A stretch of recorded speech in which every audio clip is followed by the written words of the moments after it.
Morning. Sorry about being late. I really gotta get better at setting an alarm on my phone. I just need to set an alarm on my phone. It's something I just keep not doing. Okay, let's post that we're live. This time Twitter will know for sure. Then let's get the game up.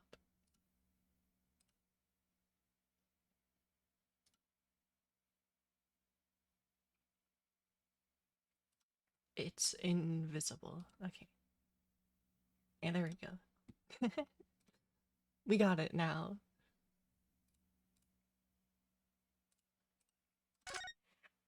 Yeah. Today we're starting the trial for case 4. Pretty sure I got that right. Yeah, I think that's right. It's not case 3, is it? Wait, I gotta... I gotta look. Sorry. Oh, yeah. Okay. It is case 4. We're good.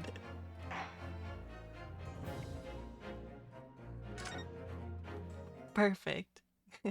Godspeed, counselor. Thank you. I'll need it. Because this does not look good for our defendant here. The 20th of February, 9:23 a.m. The Old Bailey Defendant's Antechamber. Well, I never expected this. Who'd have thought we'd be back here again so soon? We are on a study tour of Great Britain with the intention of learning the country's legal practices. In order to research the latest court procedures here, we need as much court experience as possible. Well, yes, I suppose that's true, but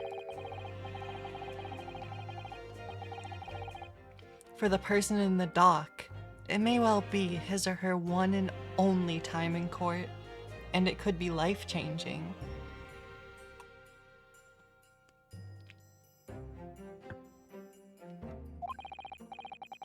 In which case, treating it as research may seem a little crass.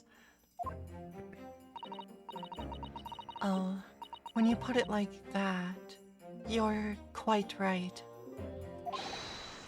Good morning. Here's our defendant.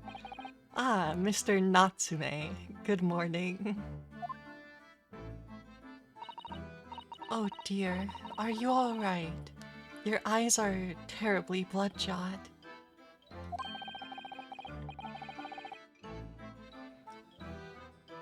Let me see if I can... I'll probably remember his voice like better when he starts saying more dramatic things. The early bird... the early bird catches the worm, as they say here in Britain. I'll figure it out. Yes, I've heard that expression. But I don't really want to catch a worm. So I tried desperately to wake up early, but I was so worried I couldn't catch a wink. I think, okay, that sounds about right. And now I'm absolutely exhausted as a result. Do all literary people take things so literally?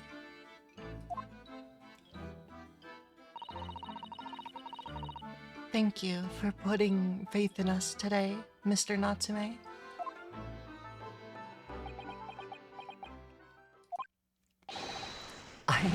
I wish I had 9 lives. My whole future hangs in the balance. I'm too terrified to tremble. Really? Because I can feel the tremors in the floor. I can't do this. I can't take it. Although, Locum student Mr. Naruhodo Esquire. Yes? I caught a glimpse of the public gallery as I walked by the courtroom. It looked like the opening night of the opera. There were so many people. I had no idea my case was such a notorious affair here in London. Oh, neither did I.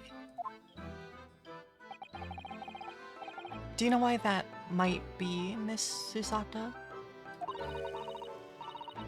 I'm sorry, Mr. Naruhodo, but I have no idea. So the all-knowing look on your face is just coincidence then, is it? Don't hide the truth from me. It's because of the Reaper, isn't it? Lord Van Zeeks. Is that right, Miss Susato? I purchased as many different newspapers as I could find this morning, and yes, Lord Van Zeeks is on the front page of every one. I knew it. Sometime after the prosecutor was dubbed the Reaper the Bailey, he stopped appearing in court, it seems. It's been several years now, in fact. Until the day before yesterday.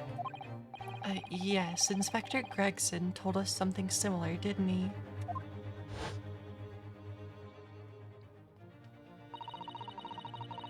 The trial 2 days ago marked Lord Van Zeek's return to the courtroom after a very long hiatus.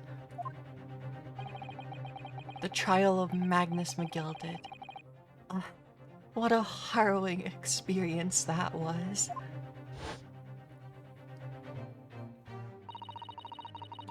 I believe that appearance made even greater waves here in the capital than today's. But we wouldn't have realized, of course, having only just arrived in the country. Why is the Reaper back in the Bailey so soon? For what appears to be a mundane murder? That's the question the papers are asking, and they're all speculating various answers. Mundane. Mundane. It's the most significant saga of the century to some of us. Oh dear. I meant no offense, Mr. Natsume, but that is how the papers are describing it. Well, lest we also forget the fact that it could spark an international incident. Obviously, the reappearance of this infamous prosecutor has caught the people's attention. But there's another blatant similarity with the trial of 2 days ago. Yes, I agree. Locum student Mr. Naruhodo Esquire, it's you. Me? Well, I suppose that's true. Both times, it is you who stands against this legendary prosecutor. It can only mean that you're friends with the Reaper. Please, I don't rub shoulders with Deathbringers. I'm afraid that's really only one other explanation. It can only be another example, Mr. Naruhodo, of your uncommon bad luck. Thanks for that. Oh, this is just my luck. Why must I be represented by a man with such frail fortune? by the least lucky lawyer alive.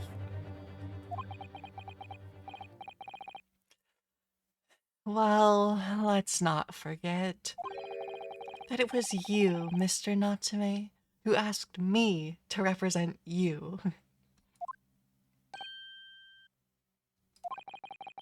Yes, it's true that I'm just a student new to London, with little in the way of experience or skills, or luck.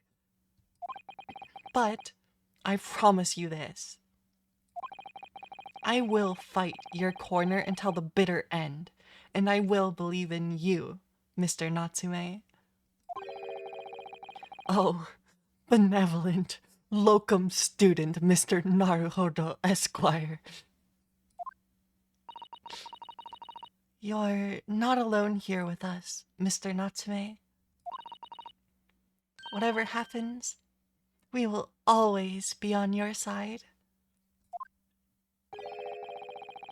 Oh, benevolent non-locum assistant, Miss Mikodaba Esquiress. I don't... That's...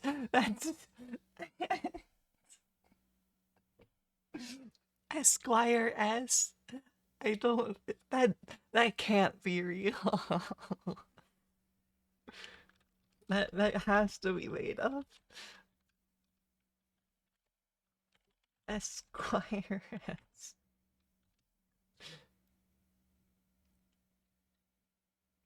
It is... It is real. There's no way. It's actually a real title. Never heard that one before. Actually never heard that one. Lots of interesting words coming out in this game. I am in your debt forever. I shall never forget. Mr. Natsume, counsel for the defense.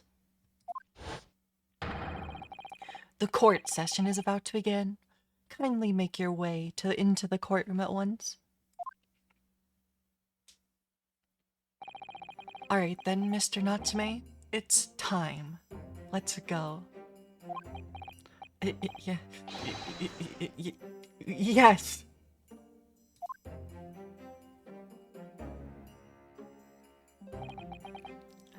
This is it. My second appearance in a British courtroom. And my second trial against the Reaper. I hope you're watching over me, Kazuma. Because this time, I won't let my faith waver. Excuse me. I won't let my faith waver. I'll believe in my client to the last. Just like you believed in me. I believe I can do this now. I'm ready for this fight.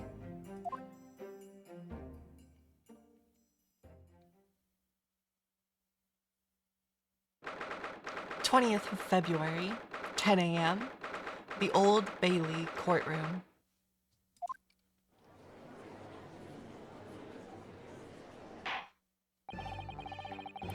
In the name of Her Majesty the Queen, I hereby declare this court to be in session.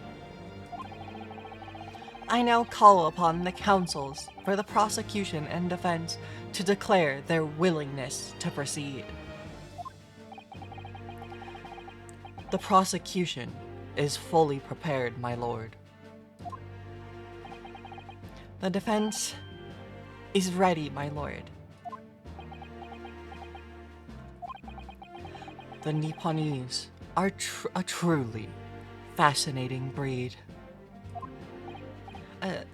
Sorry, what?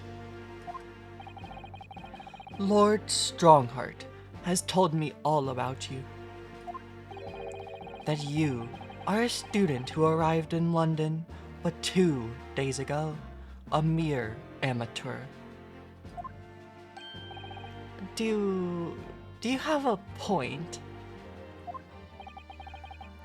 Being a compatriot, you feel compelled to try to help the accused, I suppose. Typical Nipponese arrogance. Forgive me, but I do not believe arrogance is an appropriate description.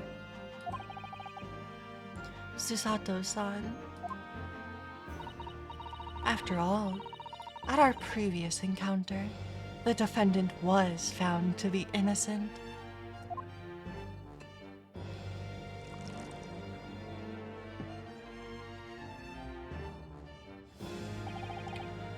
Very true. And a most fascinating, if dark, trial it was too. The tragic conclusion came later, of course. Here's to the acquitted, and his very unfortunate, violent, and...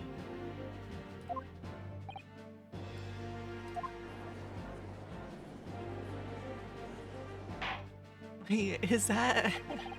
Thank you, counsels. I see both sides are in fine fettle.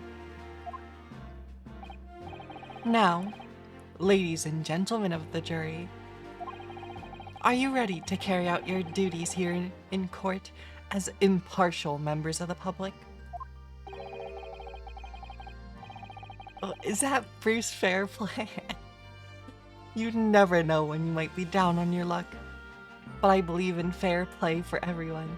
It's him. It's... how is he a juror? He was just a witness in the last trial. With some luck he's got. Well, I must warn you, I'm rather more ruthless than I appear. Oh well, not me. What you see is what you get. I'm a peace-loving fellow.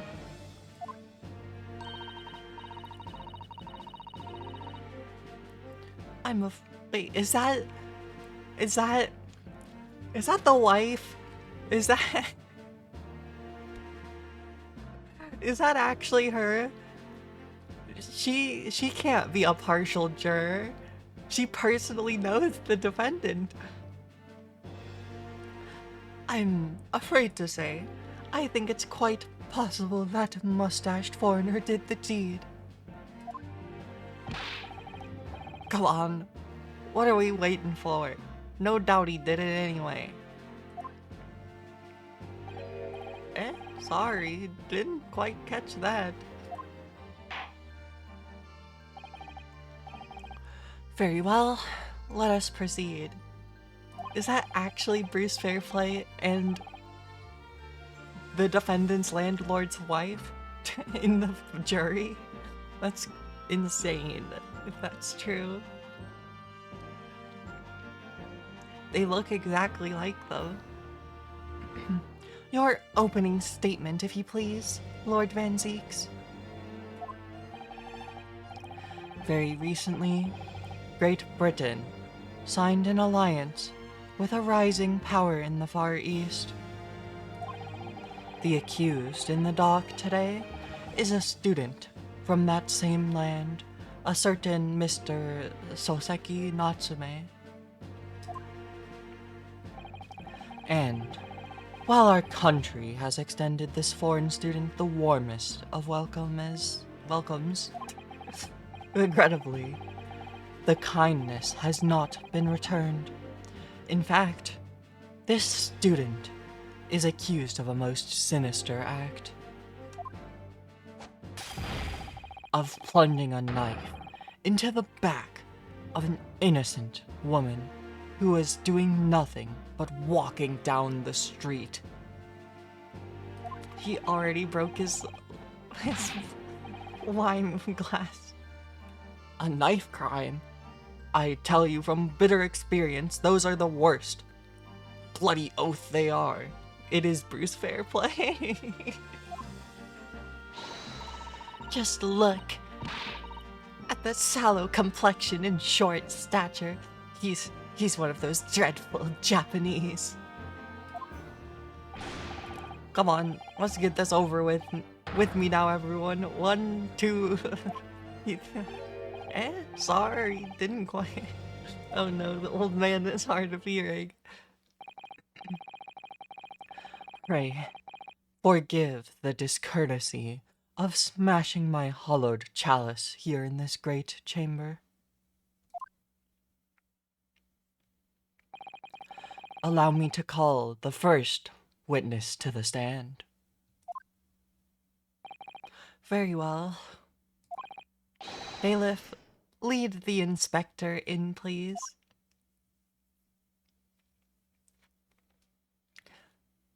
Gregson,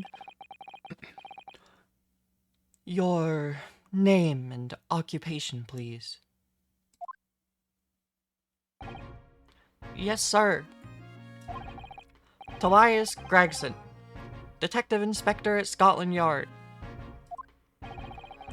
Would you please summarize the events of the case for the court, Inspector? The victim is thought to be a young woman in her 20s by the name of Olive Green. I beg your pardon, Inspector. Thought to be? Yes. Having been stabbed in the back by her attacker's knife, the victim fell unconscious. That was 3 days ago now, and she's been comatose ever since. What? So they don't even know who she is for sure? Comatose, I see. But her life is not in danger? Fortunately for the Eastern student, the charge will not be murder. Pray, elaborate on the details, Inspector. Sir, if I could ask everyone to look at this street map.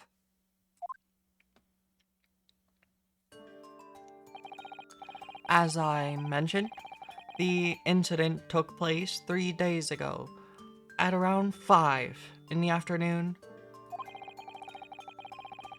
It happened on the pavement, running alongside Briar Road, a wide thoroughfare for horse-drawn vehicles. It had not long since stopped snowing as the victim, Miss Green, was walking down the street. Out of the blue, she was approached from behind by the accused and stabbed in the back.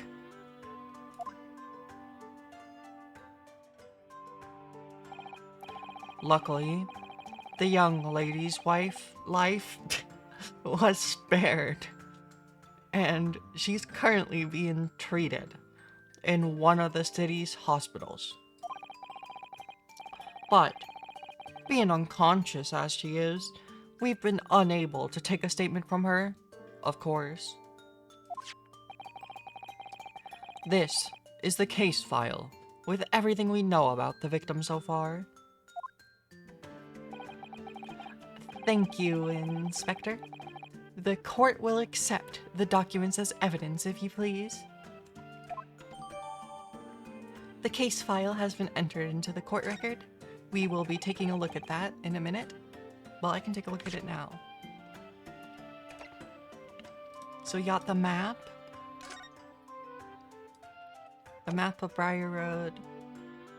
And the surrounding streets. We have the book receipt. And we have... young woman rendered unconscious following a stab wound to the back. Olive Green. Female. Stout build. Early 20s. Location: pavement of Briar Road, east side. Reporting officer: Rolly Beat. The victim remains unconscious. Her name was gleaned from her personal effects. Other details are unknown. Apart from the single stab wound from the large knife, no other signs of injury were observed. The assailant was seen running away by the reporting officer and was successfully arrested the following day.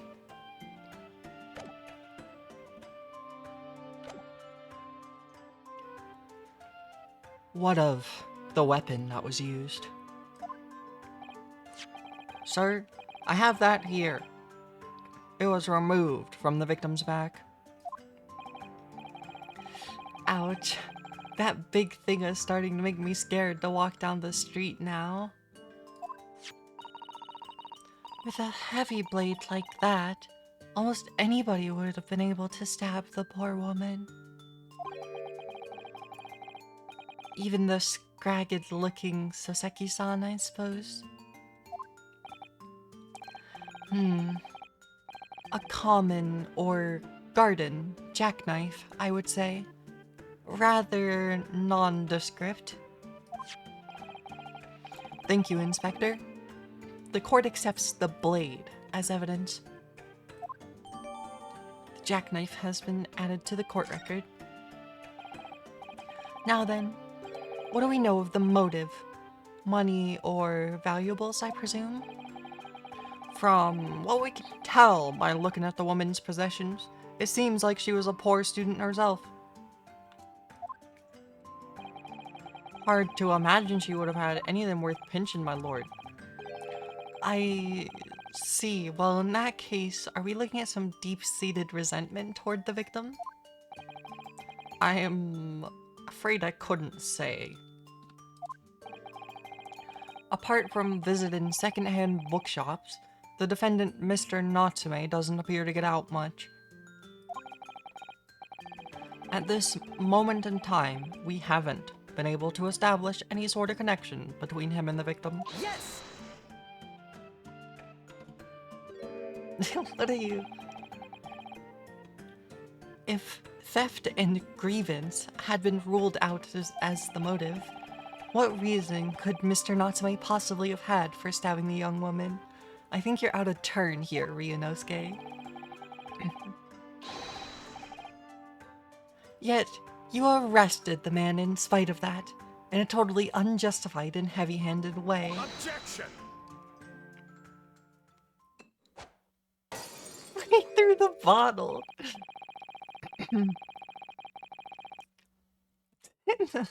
What if he hits someone? Pray. Forgive the discourtesy of flinging a freshly uncorked bottle into the public gallery. But your words have soured its hallowed bouquet. For it is you, my learned friend, who is being heavy-handed here. What? Scotland Yard does not arrest people without good cause. That should be beyond question. Inspector Gregson, the prosecution calls for your formal testimony. Explain to the court precisely why the constabulary came to arrest the Nipponese student. Yes, sir. Witness testimony. Mr. Natsume's arrest. As I said, it was 5 o'clock in the afternoon when the incident occurred, and there was an unusually light fog. Visibility was reasonably good, and there was no one else but the victim and the accused. Out of the blue, the victim was stabbed from behind and subsequently collapsed on the pavement. The accused ran off, scattering his belongings all over the floor. Those being a number of old books he'd just bought. He was on his way home from a bookshop, it seems. It was just a matter of working out who the books belonged to, and we found the bloke to arrest him.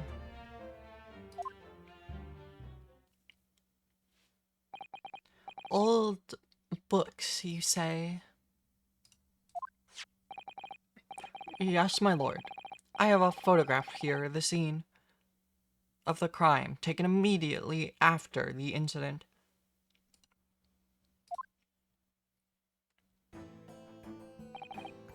Ah, yes, I can clearly see the books which you are referring to which you are referring. I will take that photographic print as evidence, please, Inspector. The crime scene photograph has been entered into the court record. You Nipponese are a spineless breed, too cowardly to admit defeat. Denying everything, despite overwhelming evidence to the contrary. I feel like I'm messing up his voice now. Well, Forgive me, Lord Van Zeeks, but the defendant is not denying everything, as you put it.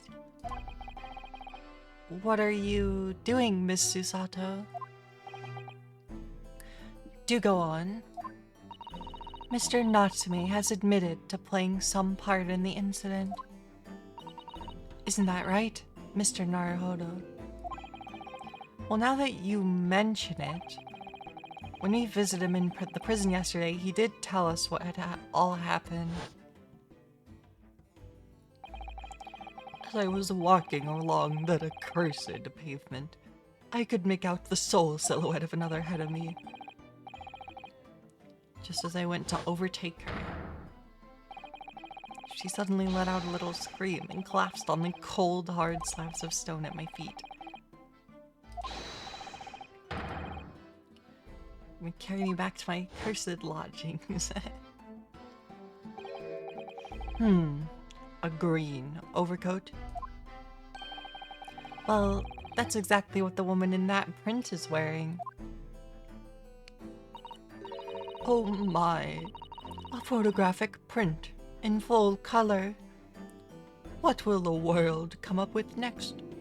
I really can't get her voice right. The defendant has done nothing more than admit he fled the scene of a terrifying incident. That does not mean he's guilty of the heinous crime of stabbing the woman in the back. There was nobody else there at the time. Just the two of them, the victim and the accused. In other words, there is nobody else who could possibly have stabbed the woman.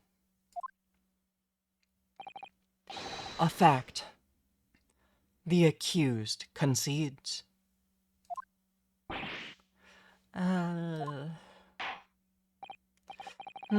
It seems like this cross-examination could prove to be pivotal, counsel. Proceed, please. Yes, my lord. Nothing for it. I have to use this cross-examination to turn the tables here. It's our only chance. Alright, Gregson.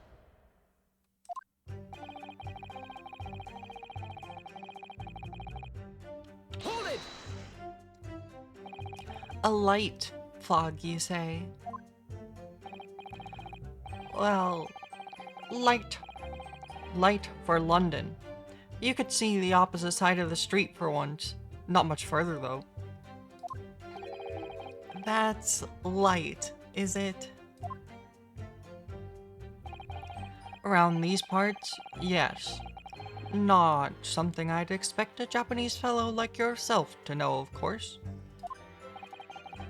I've heard that London is famous for its fog.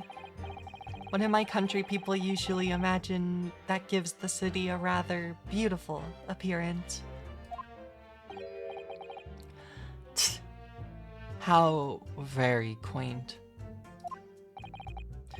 Yes, well, it's not something us Londoners tend to romanticize, as I expect you can appreciate. I see. At this time of year, the fog causes a large number of accidents, especially when it's heavy. Sometimes you can't even see your own hand at the end of your arm. Indeed, the other day, I was very nearly trampled by horses before I could see the carriage they were pulling.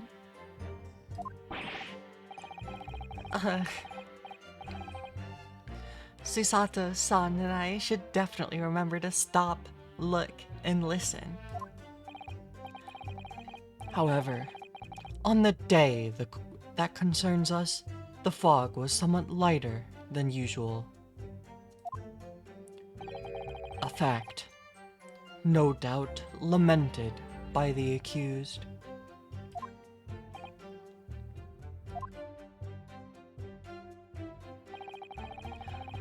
Visibility was reasonably good, and there was no one else about. How are you able to state that with any certainty? Quite simply, my learned friend. Because that is what the witnesses to this crime have told us. Ah, yes, Inspector Gregson mentioned the witnesses yesterday, didn't he? That's right. One of them is a policeman, I believe, from Scotland Yard. That is correct, ma'am? Then we must hear their testimony. The prosecution will, of course, call them to the stand, should it be necessary. But wait a minute. At 5 o'clock in the afternoon, in the middle of winter, it would have been dark already. No matter how light the fog might have been, no one could have seen. I'm unaware of the situation on your tiny island in the east. But here in the capital city of Great Britain, all main roads are illuminated in the night by gas streetlights. Ah.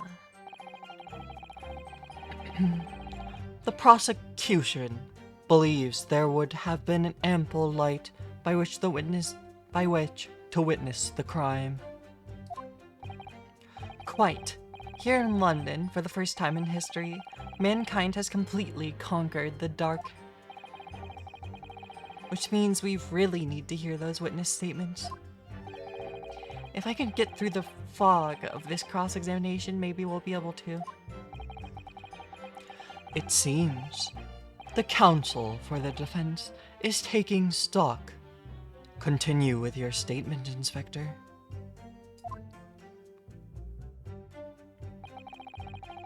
Out of the blue, the victim was stabbed from behind.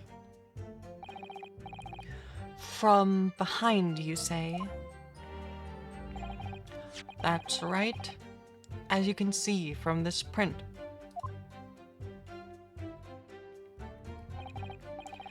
Yes, quite so, Inspector. The handle of the weapon is clearly protruding from the victim's back.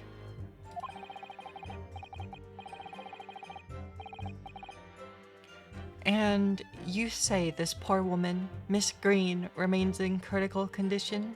Comatose, no less. I'm afraid so, my lord. Yes, she's being treated at Bart's. I was hopeful she'd come round before the trial started so I could take a statement, but it wasn't to be. Yes, that is indeed a pity. It would have been most illuminating to hear the victim's own account of events. Luck is on your client's side, it seems.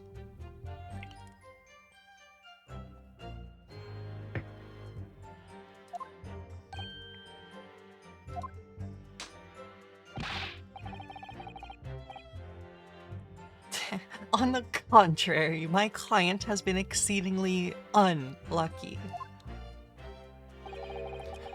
Your force of tone is seriously undermined by those disturbingly wide eyes, I'm afraid. Uh...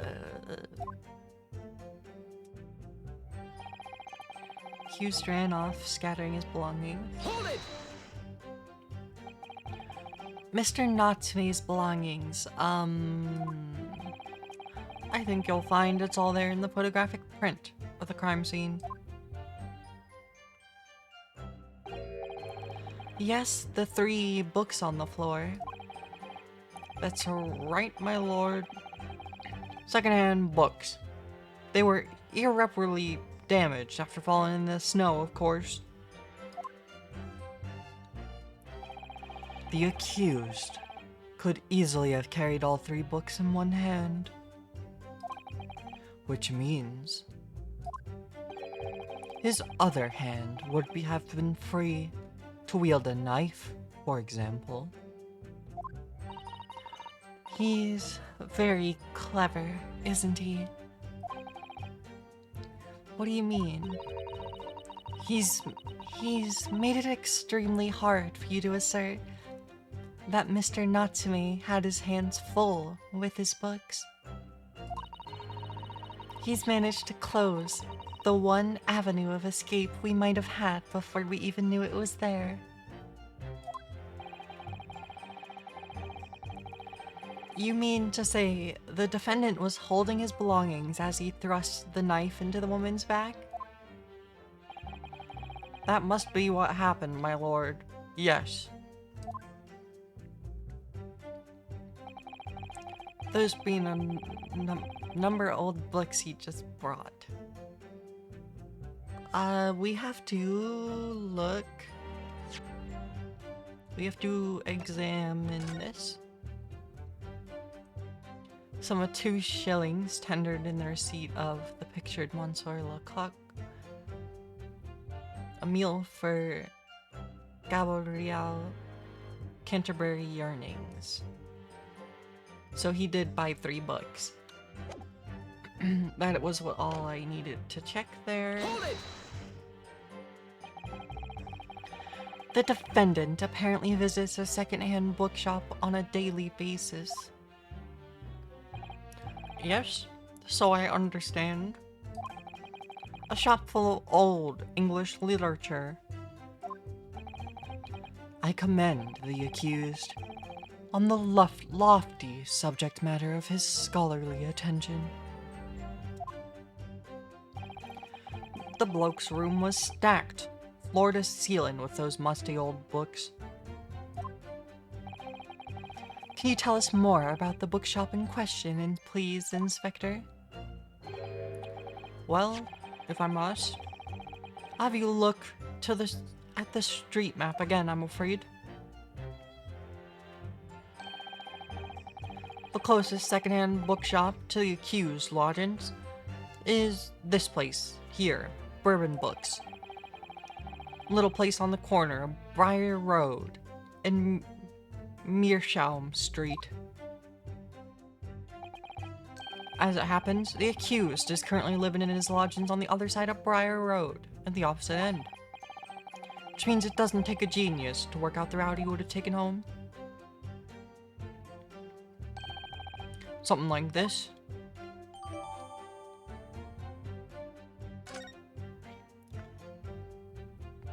Objection! Anyway, I hope you're having fun with the game. Thank you for lurking.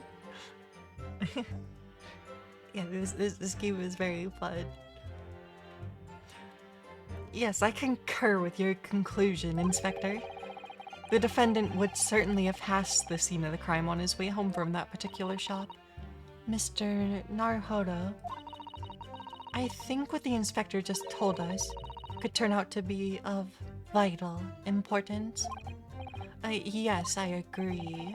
The most important point the inspector just made being the bookshop's location. Wait. Is this from Bourbon Books? No, this is from your books. It's a different bookstore.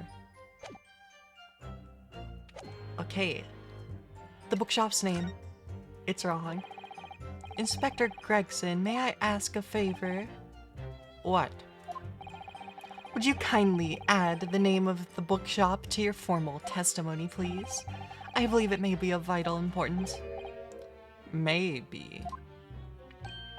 Oh, well, you know, I mean, yes, it could be a very important clue. Very well. Not that I can see it being of any great significance, but please revise your testimony accordingly, Inspector. Yes, sir, my lord. Whatever you say. Could the man be any more sardonic? I don't know what that word means either. Sardonic. Grimly mocking or cynical. It's a good word.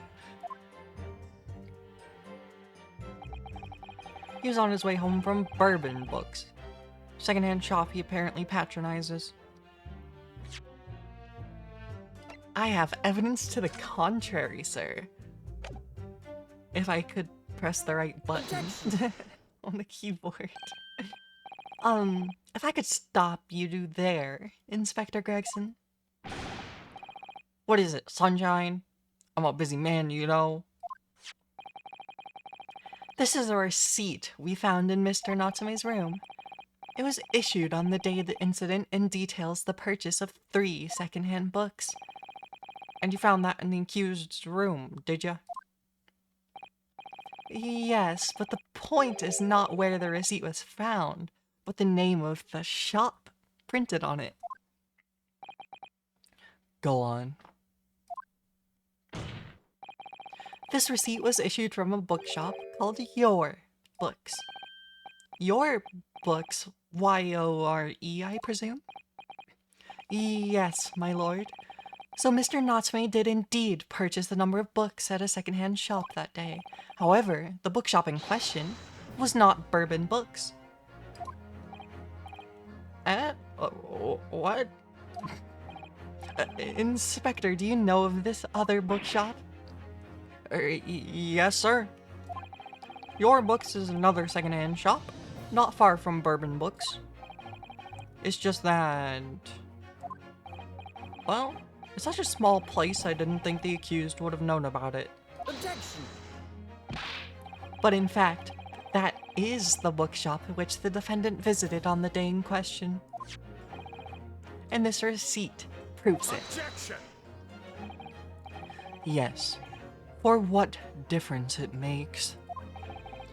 Wherever the man purchased his musty tomes, it makes no difference in the final analysis. Objection! I disagree. I mean, after all, I have the map here, if that might be of help. Oh, yes, thank you. Have a look at this, please. If the defendant had been returning from Bourbon Books, then yes, he would almost certainly have passed the place where Miss Green was attacked. However, if we take into account the fact that he was actually at another bookshop, Your Books, it may be very well that he wouldn't have passed that location at all.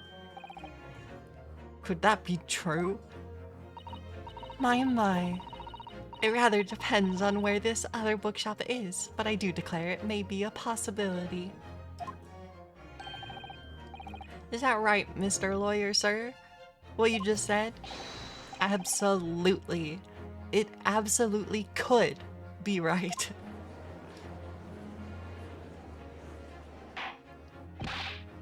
Inspector Gregson, where is this Your Books establishment?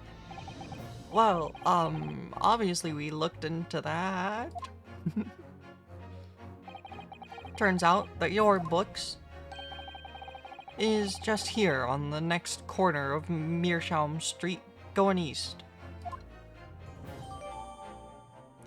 The local map's information has been updated to the court record. And there you have it. As you can clearly see now. Oh.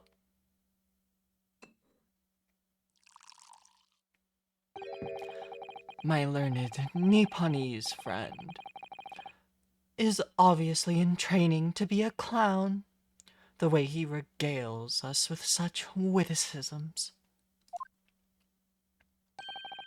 To your future career in the circus. Grr, you put that glass down now, or I'll put it down for you. I, didn't think I needed to spell it out, but here we go.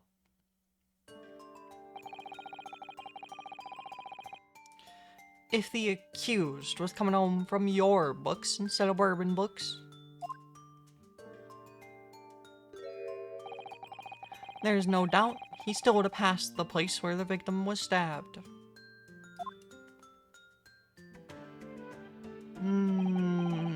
But it looks like there's a bunch of alleyways on the map. Yes, thank you, Inspector.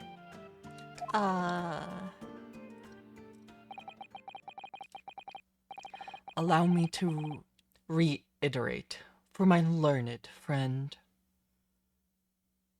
If somewhat slow, sorry. Allow me to reiterate for my learned, if somewhat slow, Nipponese friend. Wherever the man purchased his musty tomes, it makes no difference in the final analysis.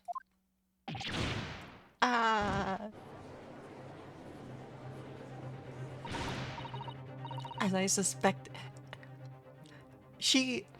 how is she allowed to be a juror? I can't get over this. She literally knows the defendant personally and is his landlord's wife. What I say, eh? I've had enough of this now. Beg your pardon, terribly sorry, but would you mind repeating that? Mr. Naruhodo, we mustn't give up. Oh, what do you mean? If the prosecutor's assertion is correct, the members of the jury may very well decide that Mr. Natsume is guilty. She's absolutely right. We must think. We must consider the assertion just put forward by the prosecution very, very carefully. They claim Soseki-san must have passed the location of the incident on his way home from your books, but he didn't necessarily have to pass that way. The assertion just made by the prosecution is fundamentally flawed. Explain yourself, counsel. Yes, my lord. You can see what I mean on this map. When returning from your books to his lodgings, Mr. Natsume could have followed the route suggested by the prosecution. However, that isn't the only conceivable route to take between the two places. If the defendant used these streets, look what happens. He arrives back at his lodgings without passing the location where the victim was attacked. This is kind of pointless because he already... Talking back to a clown is a fool's errand, of course. However, I feel compelled to point out the defendant's own testimony puts him at the scene of the crime. That route is what commonly referred to as the long way round.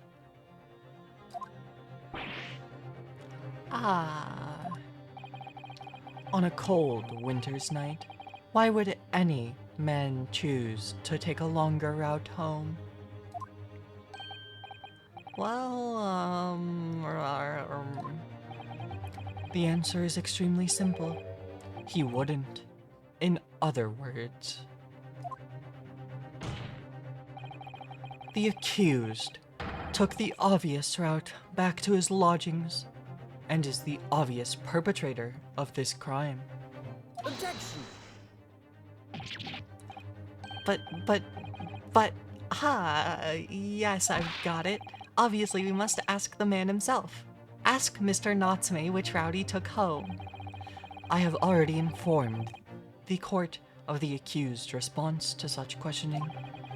He claims he has no recollection.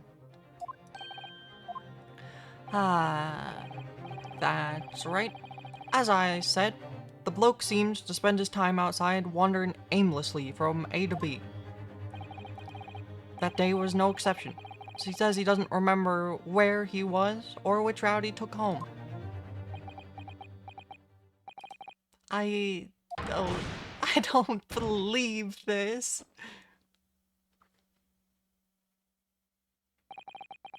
I thank you, my learned friend, and suggest that we do not waste any more of the court's time by wandering aimlessly around this subject.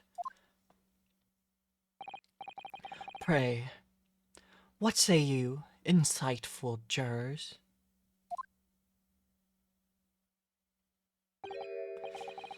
But even if that is the case, hold it.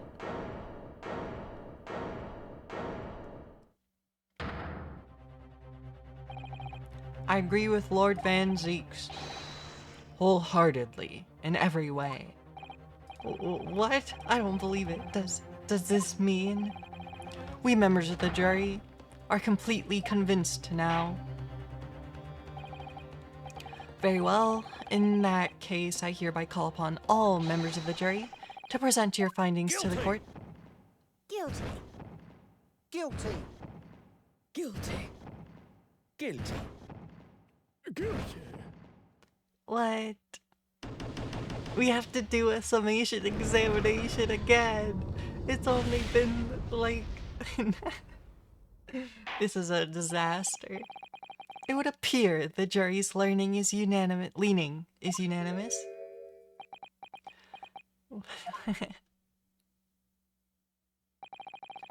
To the insightful members of the jury, I applaud your brave resolve.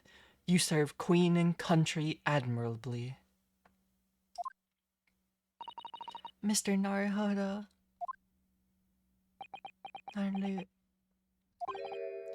No, not yet. This isn't over yet. I still have one last chance to sway the opinion of the jury. I have to tip the balance of those scales the other way. I have to turn this around, somehow. Those are the eyes of a quarry, not yet willing to give up and die. So I presume you intend to wield your rights again in this trial. Rights of the defense, written into an antiquated British law that should have been buried long ago. Call it antiquated if you will, but it's the defense's prerogative to carry out a summation examination if it so chooses. Very well, counsel. In accordance with the letter of the law, we shall proceed with the summation examination.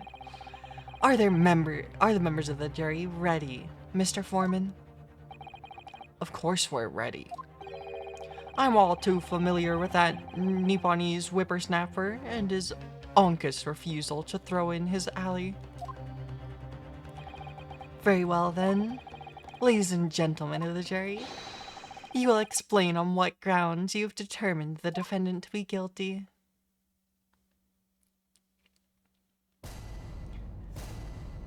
Judicial findings. The jurors' contentions. For pity's sake. That little Nipponese oddity already admitted it himself, didn't he? If he said the woman in green collapsed before his eyes, why, it could only have been the victim. The man wouldn't have gone around the houses on his way back home from the bookshop, not in winter. So the poor woman was attacked from behind, was she? How dreadful. I don't really care. Can we just wrap this up now? I got work to be doing. Your books. Yes. Nice shop, that. But bourbon books? No, not worth a visit.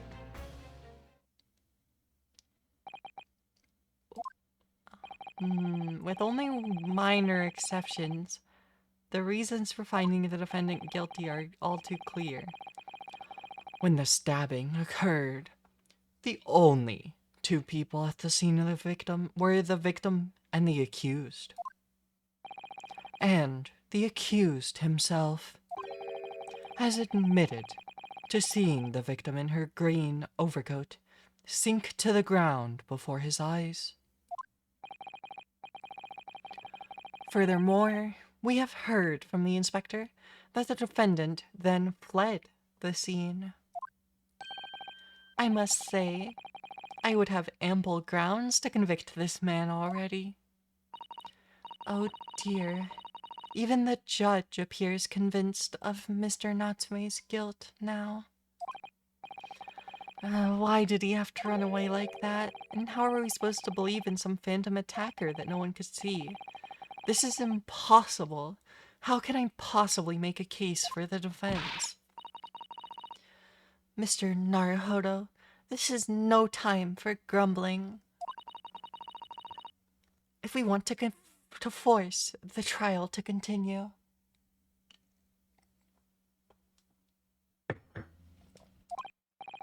Yes, I know. I have to turn the tide. I must make the jurors change their mind. Well, for them at least. Exactly. We have no choice but to forge forward. You have the floor, counsel. Begin your summation examination.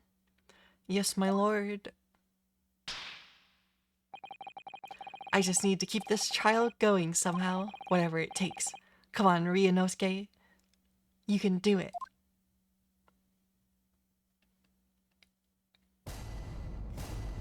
Gregson is back there. The defense's rebuttal. Hold it! Excuse me, but aren't you... Yes, that's right. I was a witness in the stand myself, just 2 days ago. Yes, I had a feeling I knew your face, or the sight of it anyway.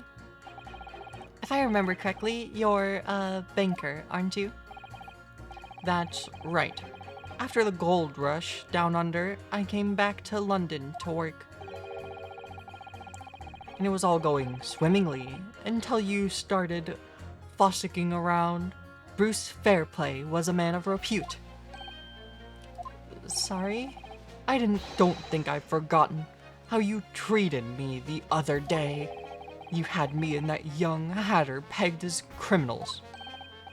Oh, well, you know, water under the bridge. Now, there's all sorts of rumors buzzing around, and the police have been badgering me non-stop. If I could turn back the clock... Well, anyway, I don't know about the hatter, but at least I'm in the clear now. And free to make up my own mind about who's guilty and who isn't. Thank goodness. Alright, maybe I might be struggling to change this man's mind given our awkward history. Oh dear. I wonder what's become of Mr. First now. Hi, introvert. If he said the woman in green collapsed before his eyes, why can only have been the victim? Hold it! You're right. At the time of the incident, the defendant admits to having seen someone wearing a green overcoat walking ahead of him. Well, quite. That's precisely my point. Clearly, that someone wearing green was the victim. And clearly, that funny little Nipponese man with the disturbing mustache is the culprit. But let us not forget, madam, the defendant vehemently denies attacking the woman. Why, of course he does. If he admits to stabbing her, his life is over. The man is obviously a liver-faced coward. Honestly, claiming the woman would simply collapse before his eyes. But if that is a lie, as you're suggesting, do you not think he would have concocted something more credible? Oh, I really couldn't say. After all, you are foreign. Who's to say what goes through your funny little minds? I could tell you what's going through my funny little mind right now, but you wouldn't like it. I do declare the man has already made the admission. He himself has stated that there was nobody else around. Surely the conclusion is obvious. No one else could have possibly committed this awful crime. If no one else could have done it, the accused must be the man. Really, it couldn't be more simple. Your argument is compelling in its simplicity, I must admit. Oh my, you are too kind, my lord. That went well for her. The man wouldn't have gone around the houses on the way back. Hold it! But you can't deny that there are other routes Mr. Natsume could have taken back from your books. Oh yes, like you drew on the map, you mean? What was it? Calabash Road or something? Precisely. But it seems to me that what counts is whether the little Japanese fellow actually went that way or not. Well, yes, that's true. And at this moment, there's no proof that shows he did, is there? Well, yes, that's true as well. And as I understand it, the accused himself doesn't remember which way he went, does he? Well, yes, that's annoyingly true. Winter nights are dark and cold, so the way I see it, you'd want to get home as quickly as possible. Well, yes. Why is this all true? So really, the only thing that makes sense is that he went home along Briar Road. I'm supposed to be convincing you here. I have given it a lot of thought, you know. I didn't just make up my mind on a whim that he did it. I mean, if there was some logical reason why he might have gone the Calabash Road way, it would be different. I'd be happy to reconsider my position in that case. Honestly, I would. A reason why Soseki-san might have taken the longer way home. Yes, a good reason. I don't imagine you'll be able to sway this young man's opinion without one. Hold it!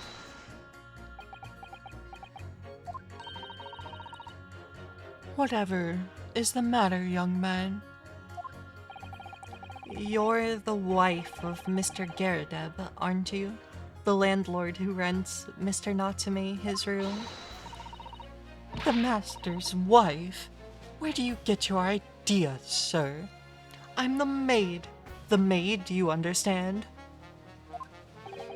She's keeping up that charade. This is going to be awkward.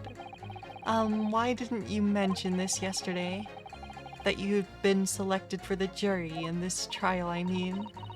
Well, I was told not to mention it to anyone until the day of the trial, you see. It was in the letter I received. The instructions were very clear, so I'm afraid I had no choice.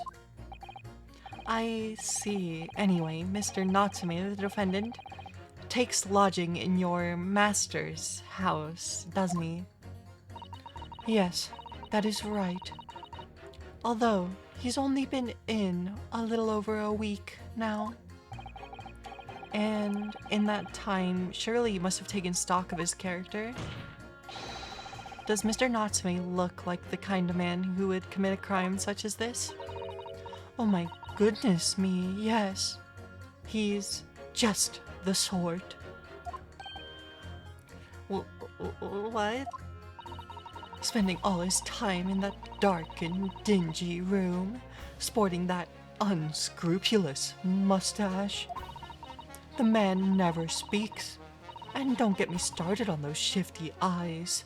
All the neighbors are talking about him. I've heard them, you know. People think he must be building a bomb in there or something. Oh dear, poor Mr. Natsume. How could people say such things about him? He's just a harmless bookworm, nothing more. Well, you just called him a worm, so... Anyway, I'd better be careful about inviting this maid to speak. She said enough pointed things already.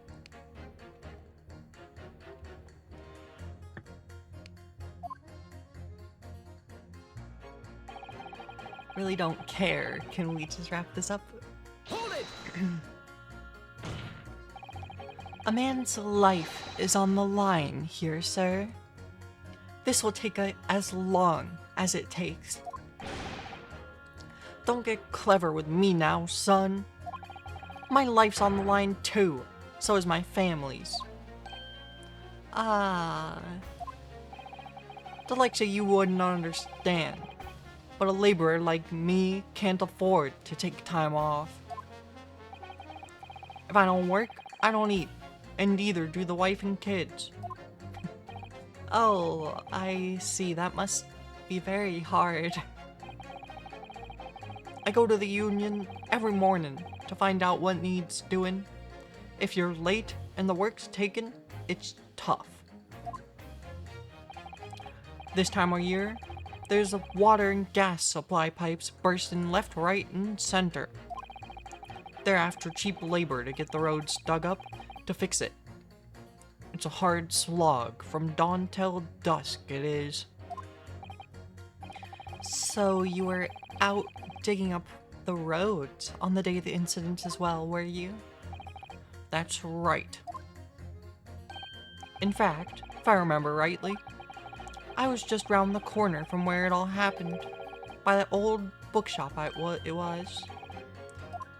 What? That's right. Meerschaum Street it was. Meerschaum Street? On the map, Mr. Naruhodo, there are only 3 named streets. Juror number 5, I need you to add that information to your formal statement, please. What's the point in that? Can't we just get this business over with now?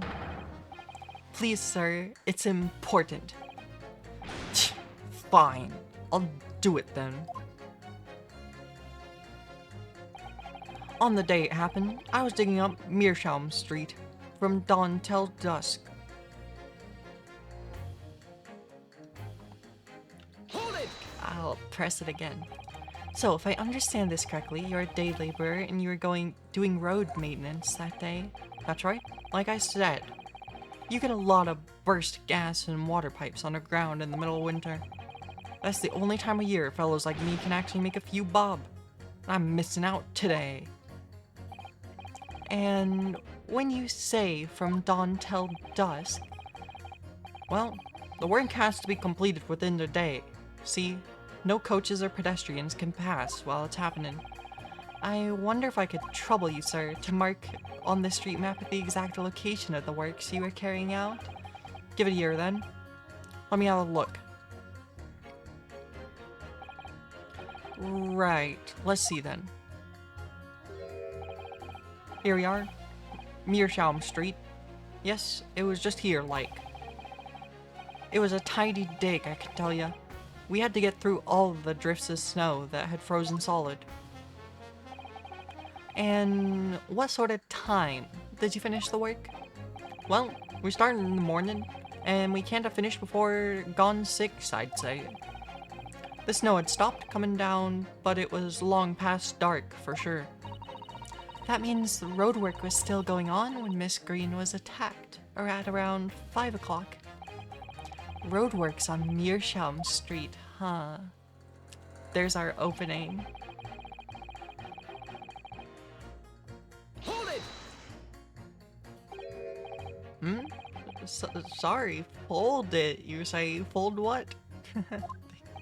Thank you. No, what I said was hold it.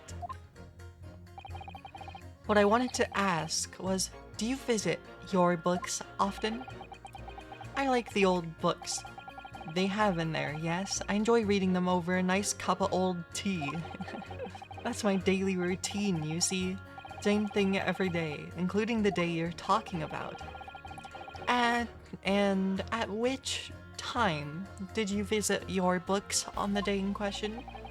Well, I was picking out books in there all afternoon, and it would have been just before 5 that I left. That's my daily routine, you see. Same thing every day, including the day you're talking about.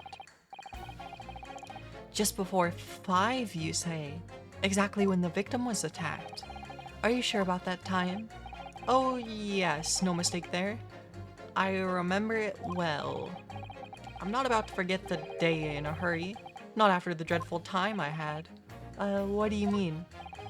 Well, I was walking down Calabash Road when I slipped on the ice and donked my head. It's always worse after the snow stops falling. That's when it's most slippery. Knocked myself clean out, I did. I really thought my number was up. Wait a minute. Let me get this straight. This happened on Calabash Road? That's right. I live in Cornpipe, you see. Heading down Calabash is the quickest way for me to get back from your books. Juror number 6, I must insist that you add that information to your formal statement. It may be very well extremely significant. Sorry, extremely sick? No, I'm quite alright now.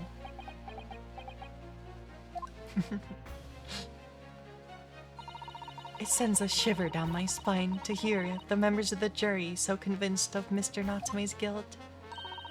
But I can't help feeling some of their opinions are rather subjective. I agree, it's the irrelevance of what some of them are saying that sends a shiver down my spine. Still, at least some of their assertions don't actually incriminate Mr. Natsume of anything. That's something. So we must use that to our advantage, Mr. Naruhodo. Cunningly. Yes, you're right. Let's listen to the jurors again carefully, and if any of their assertions are at odds, I'll pit them mercilessly against each other.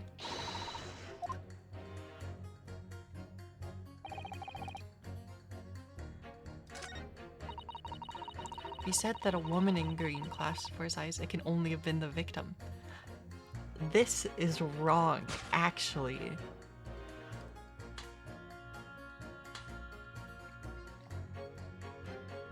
I might have to do the other one first.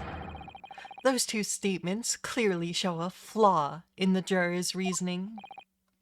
A flaw? What are you talking about, counsel? Well, juror number 2, juror number 6. My, whatever do you mean, sir?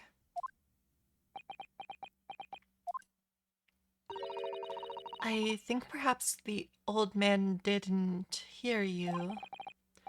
Unbelievable. It's not like I was loud or anything.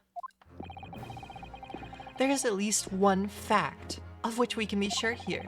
The bookshop receipt found in the defendant's room clearly indicates that on the day of the attack, he had been to your books and purchased a number of secondhand titles. He then returned home on foot.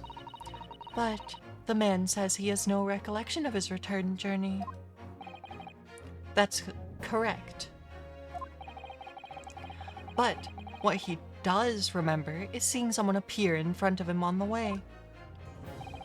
Someone in a green overcoat who suddenly collapsed on the pavement before his eyes.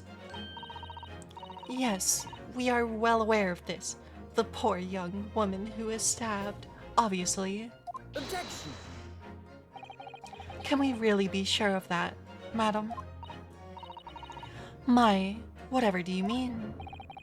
I'm sure you heard juror number 6's account of what happened to him that day. That same afternoon, there was somebody else apart from the victim who was wearing a green overcoat and who fell over on the icy streets in the neighborhood. Oh my.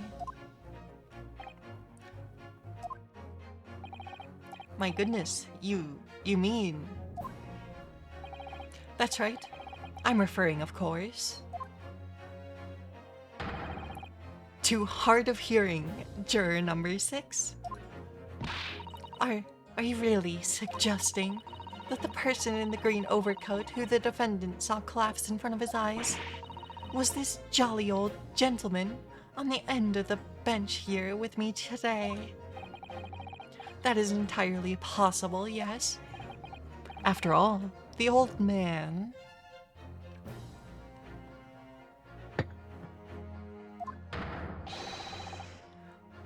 has a somewhat similar build to the victim. Well, look at that. My goodness me. Sorry. You need a pee. And crucially, we know precisely where the old man in the green overcoat fell. On Calabash Road. Therefore, if the person who Mr. Natsume saw collapsing in front of him was in fact juror number 6, it means the defendant must have taken the long route back to his lodgings. And if that's true, then clearly the crime scene on Briar Road where the woman was stabbed was not on his way home. Oh my! You idiot old man. If you hadn't been so daft as to be roaming about there, we'd have boxed this off hours ago.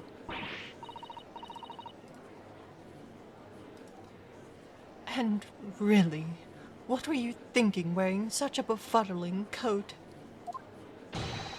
What did you say to me? Is it a crime for the elderly to walk the streets these days? Is it a crime to slip on ice? Is it a crime to keep up with the latest styles and wear a beautiful green overcoat? Is it?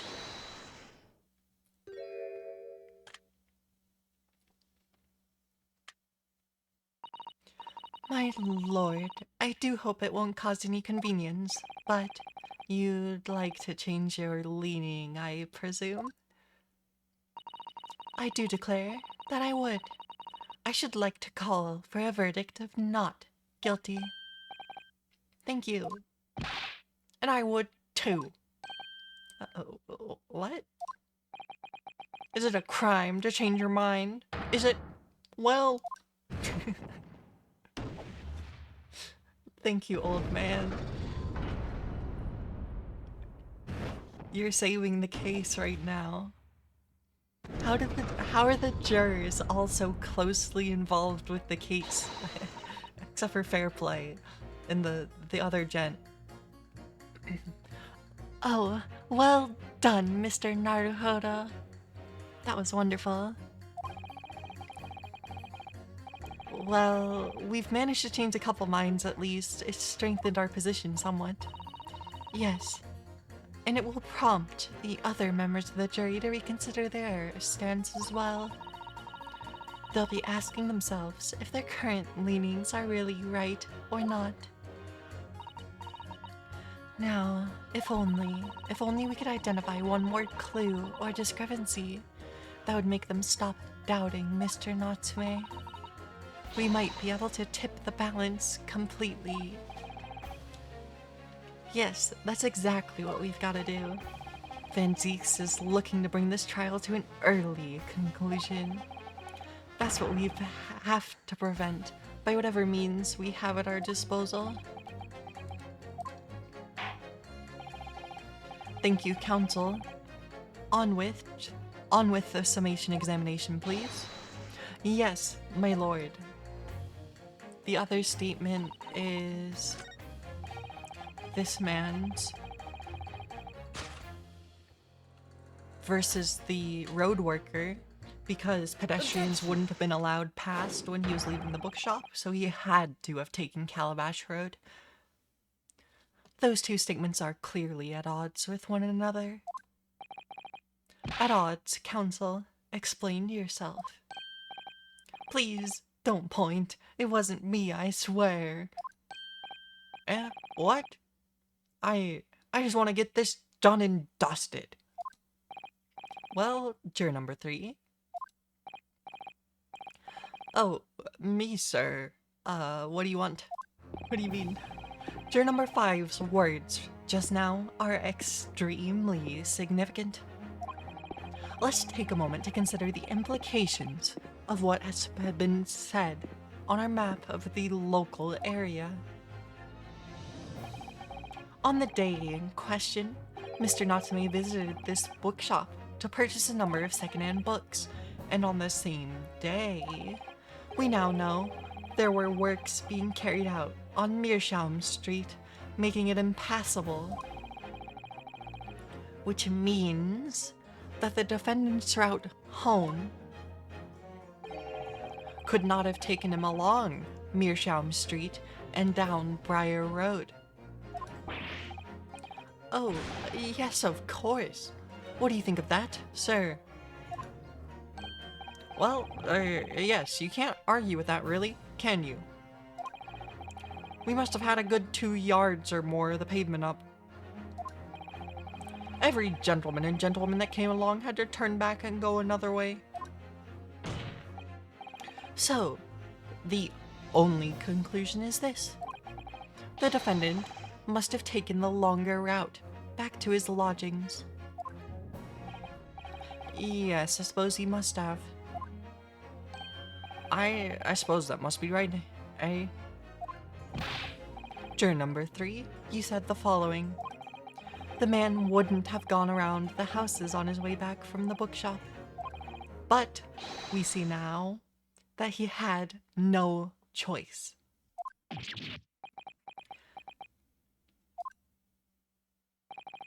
My lord, Mr. Judge Sher, if I may. Yes. I don't think in all good conscience I can say that the man's guilty now. Yes, I'd like to see this trial continue so we can get to the bottom of what really happened.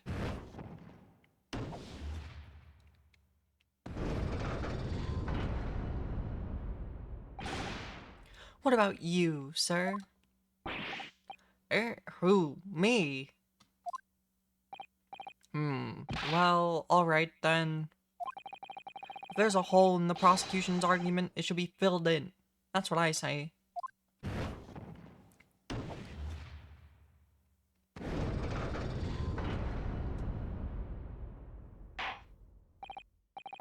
Well, that summation examination has concluded with a rather large shift in opinion.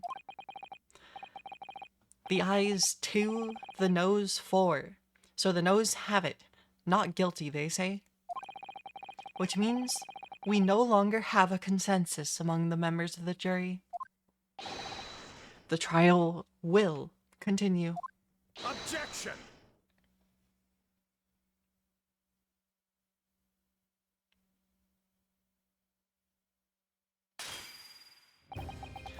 Could it seem churlish of me to drink from my hollowed chalice moments after raising an objection?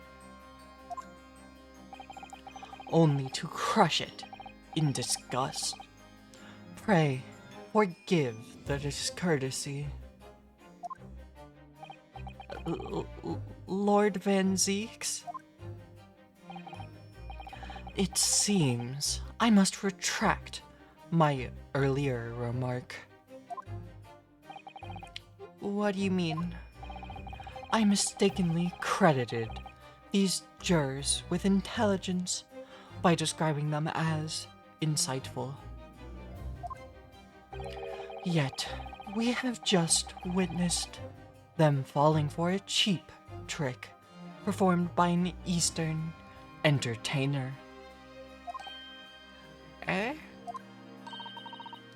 Whatever do you mean? Objection! I haven't tricked anyone. Everything I've said is the truth. Indeed. Stalwart juror number 5 was undoubtedly repairing the road, as he claims. I believe you said was a good 2 yards of the pavement, which you had excavated, sir. That's right. Took me the whole day, and they paid me a measly tuppence for it.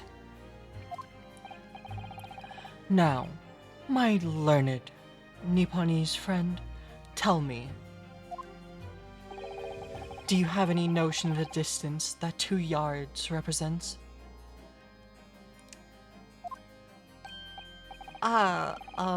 Well, if I'm honest, I don't have a clue.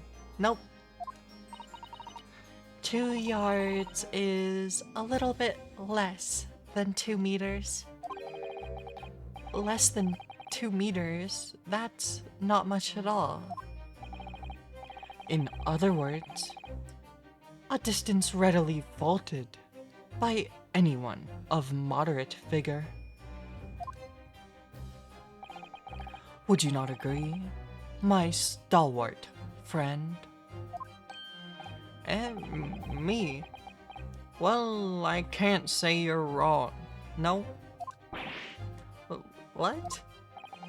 And you did perchance erect a sign to prevent pedestrians from passing the site of your works? I wouldn't dream of it. What a waste of time. No coaches would have had a hope of passing anyway. We just turn any gentlefolk back when they come. Kids just jump right over us all the time. The accused is no gentleman, as far as I can see. I have little doubt, however, that he could spring over a 2-yard trench in his meanderings around town. That's not that easy to jump. You're talking a distance of 6 feet. He was also carrying some books, like, maybe if you were empty-handed I could see it, but also, why would he want to? The incontrovertible truth is that the books just purchased by the accused were found at the scene. There can be no doubt that on his way back to his lodgings, Mr. Natsume walked down Briar Road. Crushed in a single sentence. And old man. Cold man. You can talk. You say that around 5 o'clock on the day in question, you slipped and fell on Calabash Road. Pray, was there a suspicious-looking Nipponese behind you at the time? I can't say I remember. You don't remember?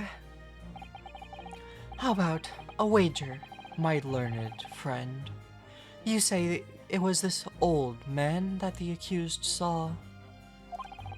But I would lay 1,000 to 1 against you being able to prove it.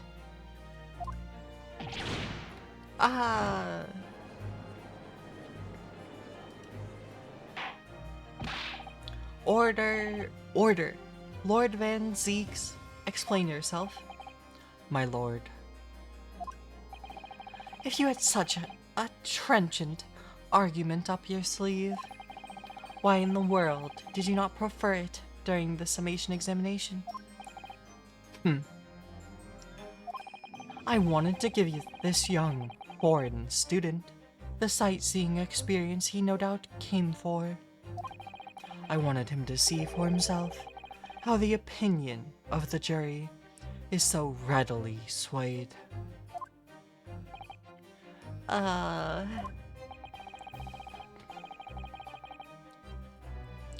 But my hospitality has its limits, and they have been reached, I feel.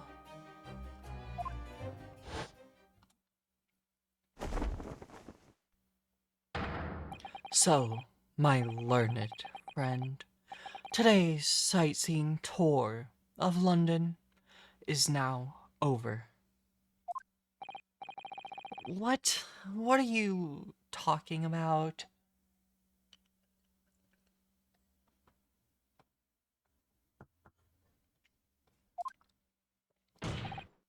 My lord,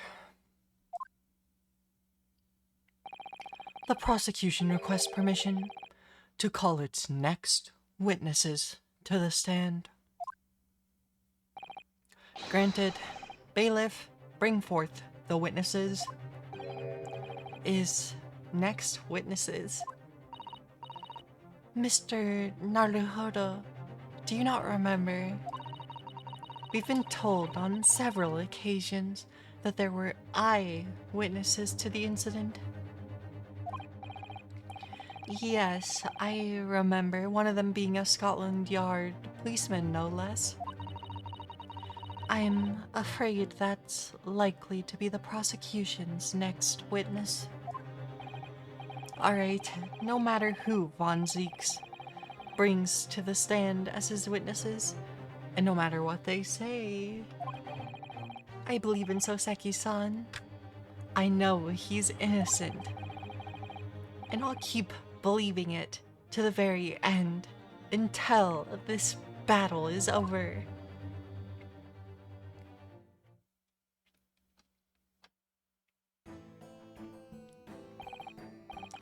Witnesses, please state your names and occupations for the court.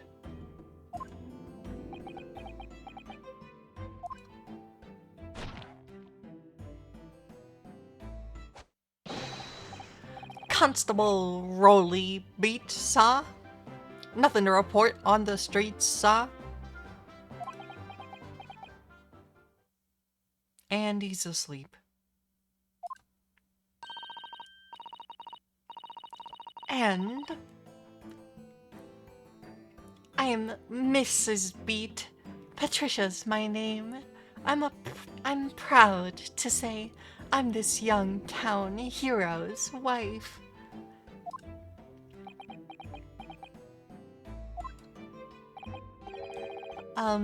What's the story here? Well, in truth, we've not been married long. In fact, we celebrated our first anniversary only the other day. No, it was your husband I was asking about. He seems tired. Hardly surprising. Whilst being an honorable occupation, patrolling the beat is the most demanding work in the world. Oh, really? I'm sure I've heard that before, actually. Indeed, apart from rare days off, our gallant officers trudge some 20 miles a day, you know.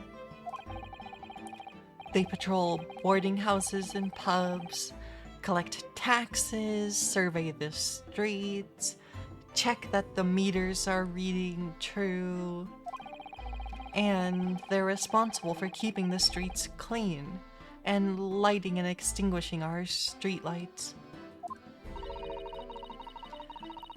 There are a number of items on that list that don't sound much like policing duties at all. I wouldn't be falling asleep on my feet. I'd have collapsed long ago. But it goes without saying that a policeman's primary duty is the apprehension of criminals. Even when he's off duty, a constable is expected to investigate and resolve any crimes on his beat. For the London, Bobby is a man of honor.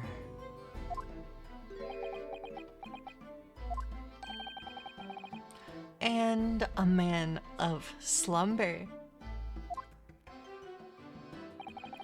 On the day in question, this man and his wife were walking down Briar Road in the opposite direction, and they witnessed the incident as it occurred. Is that not correct, Mr. and Mrs. Beat? That's right, sir, isn't it, Rolly?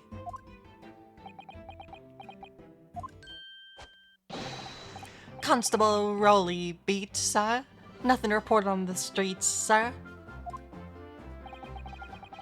What a great witness he's gonna be. Very good.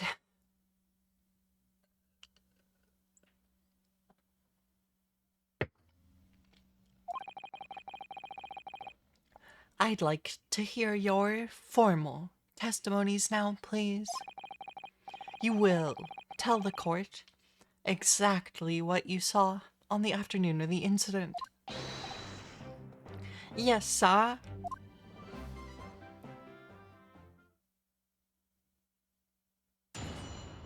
He's asleep again. What the witnesses saw. It was our wedding anniversary, and Rolly was taking me out for a nice meal. There was no time to change after work. Anyway, two silhouettes appeared out of the fog on the pavement in front of us. All of a sudden, one of them just collapsed on the floor. Then the other scattered something before running off. We ran straight over, of course, and then went for help at a nearby police box. It was definitely that Japanese man in the dock. Rolly and I both saw him as clear as day.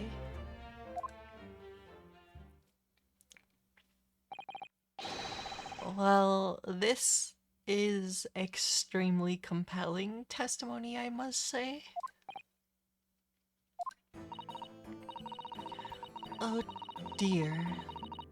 This policeman and his wife are claiming to have positively identified Mr. Natsume at the scene. If their testimony is true, the alternative course of events that you established in the summation examination will be quashed.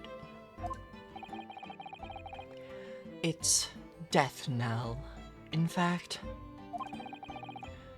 Because that alternative was never viable in the first place. What an unfortunate bechancing. And on your wedding anniversary, too. Oh, I know. But I still managed to go out for the evening with my man. I thank the Lord for that. Gosh, the life of a London Bobby sounds very hard indeed. Indeed. However, this cross-examination will be over in minutes. You may well have time to rest this afternoon. What do you mean by that? My learned friend, the witnesses saw the face of the man fleeing the scene. They are testifying under oath that it was without a doubt the accused, Mr. Soseki Natsume.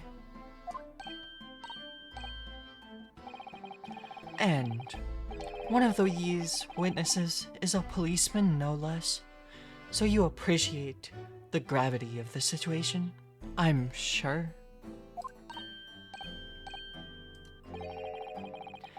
Except that the man's so tired, his wife has to do all of the talking.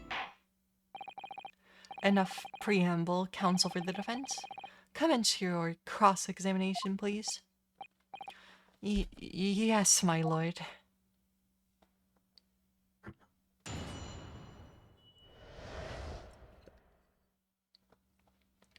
What the witnesses saw.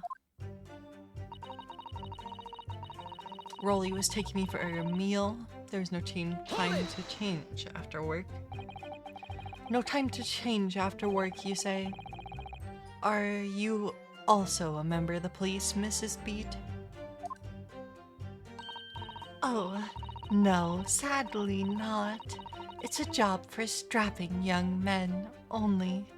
Women, children, and the elderly can't even apply. Well, I think you can probably see why the children and elderly can't do the job, can't you? I think Rolly looks ever so handsome in his uniform. It suits you down to the ground, doesn't it, darling?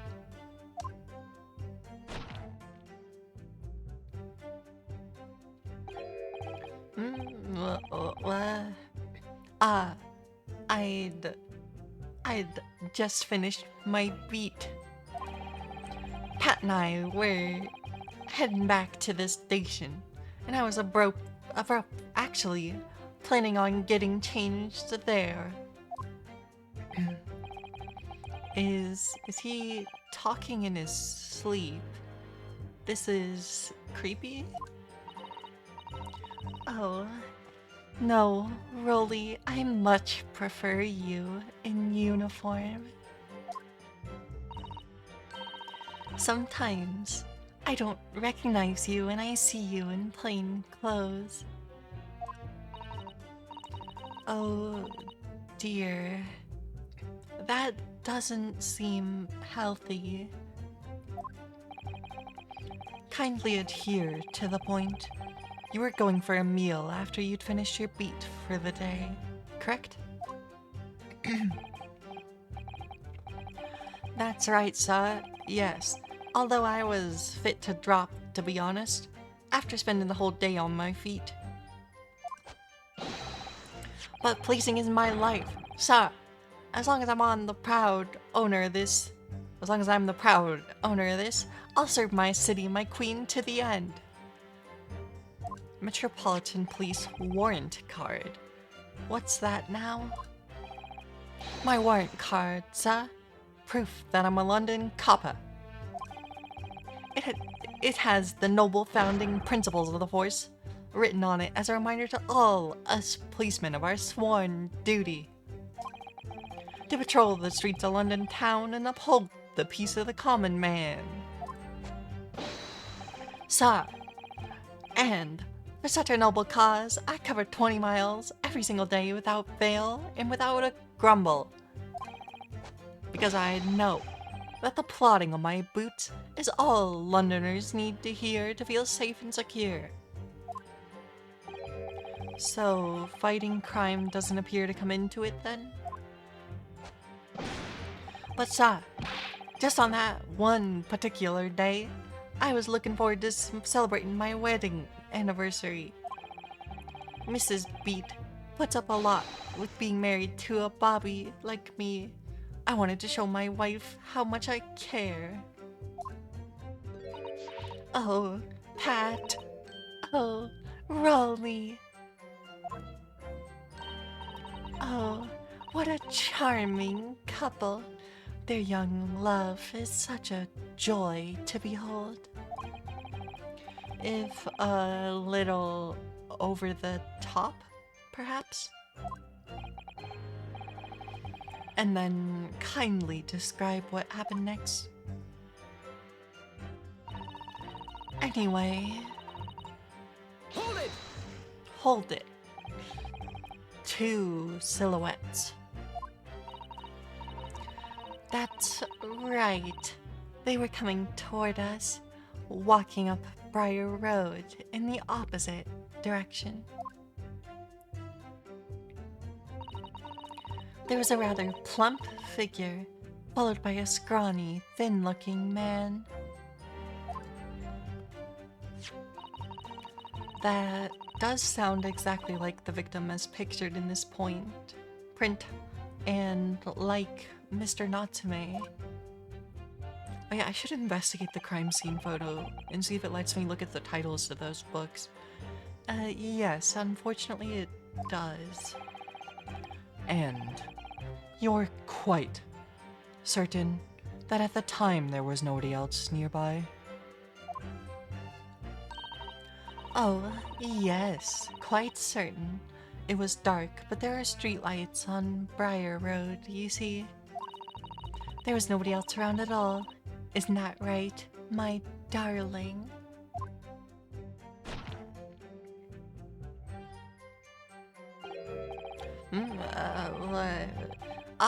Yes, that's right. Of course, there was a light fog on the ground. But Briar Road is dead straight, and you could see a fairly long way down the pavement. And then there's the street lighting as well. I didn't see any other pedestrians. Before sleep takes a firm hold. Your answer, please, Mr. Beat. Are you quite sure of what you've just said? Yes, sir. As a copper who spends all day, every day, keeping watch on the streets, I'd swear to it, sir. I'm as sure as my love for Patricia is true. Oh, Pat. Oh, Rolly. They're still maintaining there was no one else around other than the victim and the attacker. It's starting to seem like that must be how it really happened. It's beginning to seem like there's nowhere to run. Well, that didn't stop Mr. Natsume, did it? He fled the scene all too convincingly. Thank you. I believe we have a reasonably clear idea of the situation just before the incident now. What happened in the crucial moments that followed?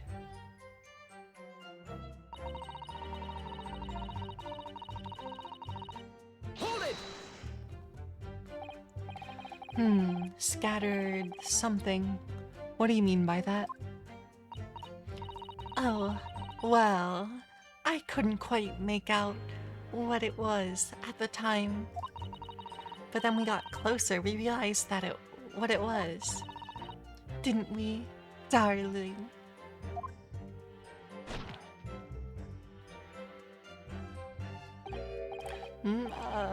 Yes. That's right. It was some old books. I see. Old books. Yes, sir. The culprit had dropped a number of them.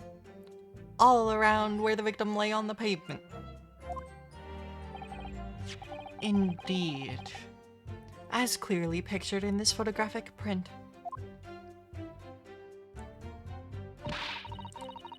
That rotten Japanese man did that when he did the deed. Hold it! Let's not forget that it remains to be established that the defendant was indeed the attacker. But we saw him. It was the man in the dock without question, sir. The mustache, the hunched back, the cat-like eyes, the taut mouth, the snub nose, everything. Any more insults you want to throw in? That's right. He looked down at that poor, defenseless woman with those terrifying, intense eyes. And then he suddenly threw his books onto the pavement and ran away. I see. This is tough. They seem as tough as they seem as though they're telling the truth here. May I remind the court that this unambiguous testimony comes from a policeman and his wife. Now please, continue. Yes, sir.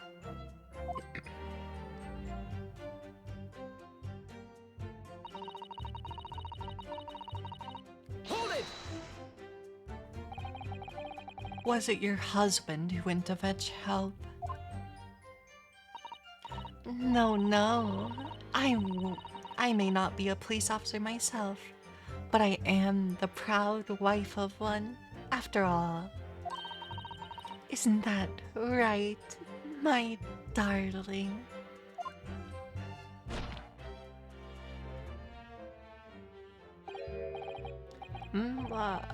Yes, that's right. I asked Mrs. Beat to go. I was off duty by that point. But a Bobby's never truly off duty, of course, so I felt obliged to stay and guard the scene. His helmet is dented. Very laudable, Mr. Beat. Preserving the scene of a crime is a task of considerable importance.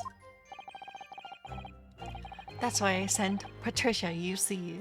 I told her where to find the right police box. Forgive my ignorance, but what do you mean exactly by the right police box? Depends on a crime's location, you see. As to who deals with it. Where the woman was stabbed wasn't actually on my beat. So I told Patricia the way to the police box for the beat the incident fell under, so she could go and report it. I ran there as quickly as I could and asked for help from the Bobby on duty. There's nothing more potent than a young couple in love working together, you know.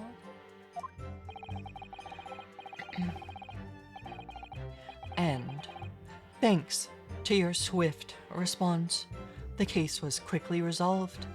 The actions of two model citizens. Oh, please. You're making us blush. Isn't he, darling?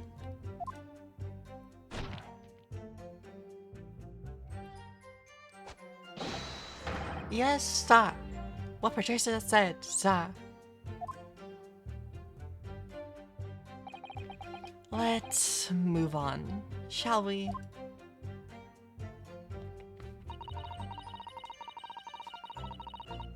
Hold it!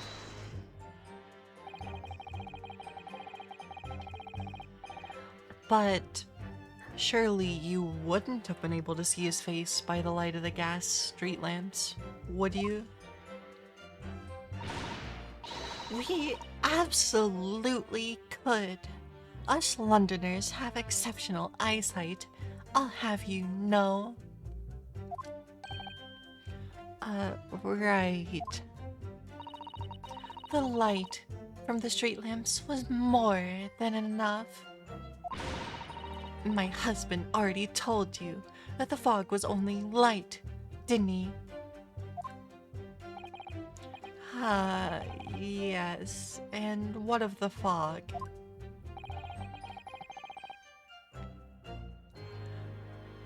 Londoners, Frostpunk PTSD. That's a game I haven't actually played. It's a game I'd probably enjoy though. I know there's a second one, I think.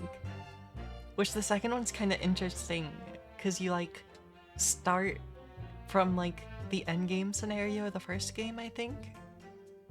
Wait, I'm pretty sure I have that right. But hi, Zena. We're famous for it across the globe, I believe. But it's an absolute menace to those of us who have to live with it, of course.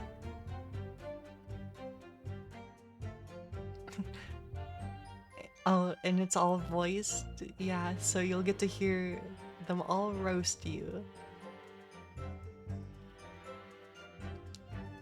Frostpunk? Or my current stream? Sorry. Oh, it is. When it's thick, you can't even see the hand at the end of your own arm. Yes, alright, I take your point. Now could you stop shaking your husband about? The constant fog makes our eyes very sharp, you see. That's why we can tell you for sure and certain that it was that little Japanese man we saw. Can't we, darling?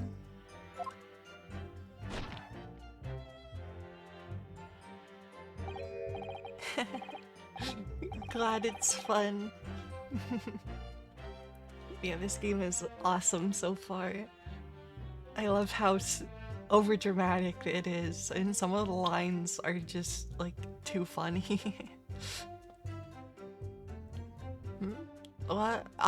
Yes. It was the accused, and no mistake.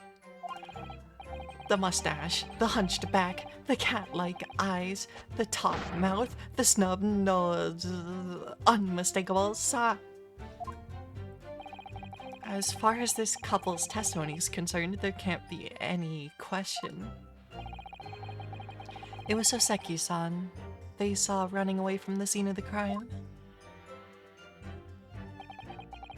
So, that's it, is it? That's their entire testimony? What do you think, Mr. Naruhodo? Naruhodo? Well, I hate to admit it, but on hearing the testimony, it really does seem as though Mr. and Mrs. Beat saw what they say they saw. Mr. Natsume running away from the scene on Briar Road that day. Yes, I feel the same. So, if that's true, where does it leave us? The members of the jury are sure to call for a guilty verdict after this testimony. Oh no, then what do we do? If Kazuma-sama were here, what are you trying to say? I think he would try to find a contradiction somewhere else within their testimony. What do you mean, somewhere else? Their statement about seeing Mr. Natsume is unequivocal. Calling that into question won't help. But if you could identify some other part of their testimony which appears to contradict the facts, you might be able to discredit them to make the jury doubt if the pair's memory of the day is accurate. Oh, right. Put simply, we must focus on finding a discrepancy in these statements somewhere. If we don't, I'm afraid the trial may reach an early and unfavorable conclusion. Why do I always seem to be up against it?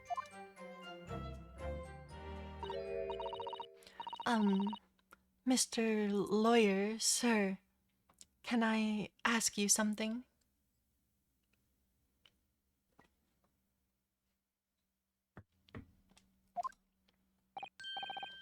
Oh, yes, of course. What is it?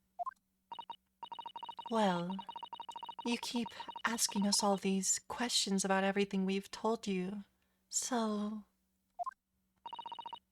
it seems like you don't believe our testimony. Is that right? Is it? Well, out with it.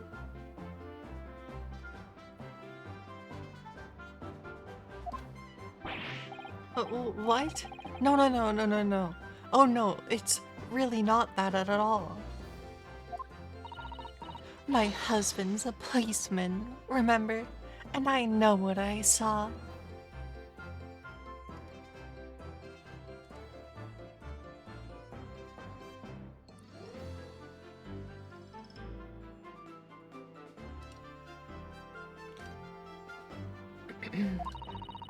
I remember every last detail, everything. Like. Oh, I know. What about the books the man dropped? I could tell you the names of every single one I could. Every single one. And you dare to question how reliable my testimony is. That will do, Mrs. Beat. No, it won't do at all. That Japanese lawyer has no idea of what I'm capable of. Even if I decide to forgive him for insulting us, don't think for a minute that Rolly will. I really didn't mean to cause offense. Please put your husband's fists down. Perhaps you would like the opportunity to supplement to your testimony, Mrs. Beat. Might that appease you? Oh, thank you, my lord. That would settle things nicely. Wouldn't it, darling?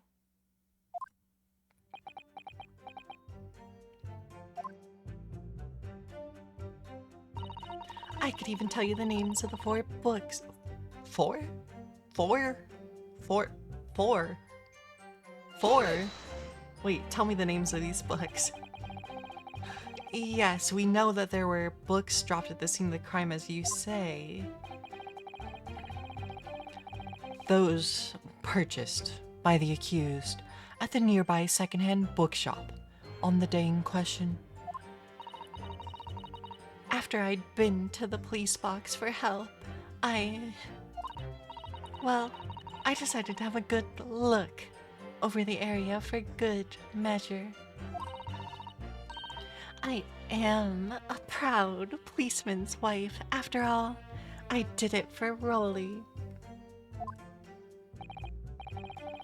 And what was your husband doing at the time? Oh, he was lying face down in the snow, getting some well-deserved rest.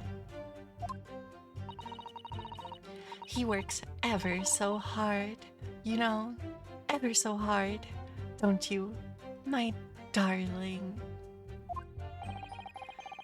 Interesting way of guarding the scene of the crime. Well, Mrs. Beat, seeing as you've regaled the court with tales of your powers of recollection, would you be so kind as to recount the titles of the books you observed at the scene?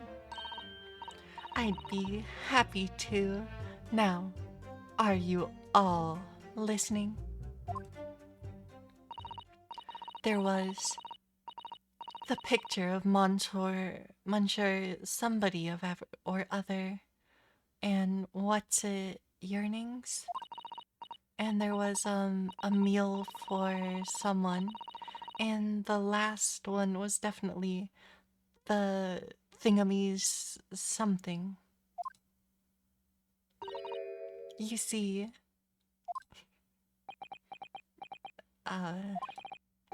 yes, I see there are 1 or 2 holes in your memory. Oh well, they were along those lines, I'm quite sure. There were indeed books found at the scene with titles along those lines, as you put it. Well, what did I tell you? So, I think it's very mean, the way you've been implying that my testimony can't be trusted. Don't you agree, darling.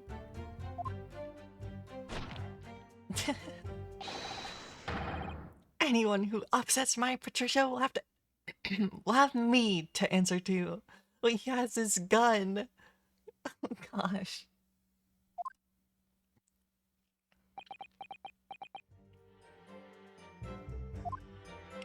Isn't that not standard issue? Maybe it is. In this universe. Terrifying. Yes, she really is. So, that's it, is it? That's their entire testimony. What do you think, Mr. Naruhodo? Well, I hate to admit it, but on hearing the testimony, it really does seem as though Mr. and Mrs. Beat saw what they say they saw.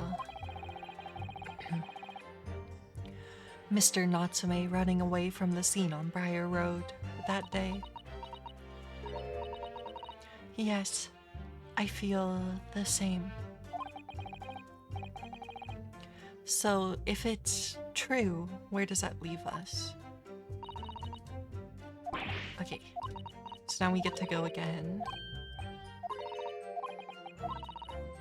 We got free evidence to discredit them. The crime scene, as far as I recall,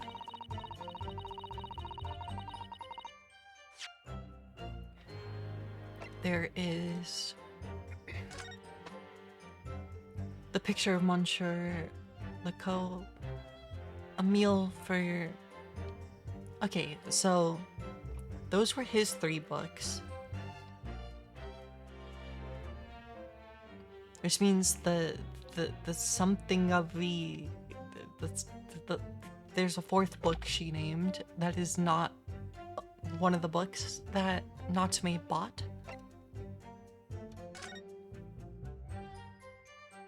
I can't see the titles of the books here that were actually at the crime scene, but that is a discrepancy.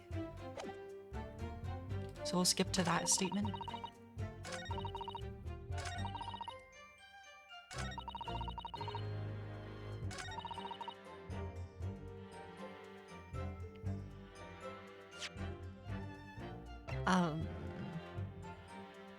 Do we present...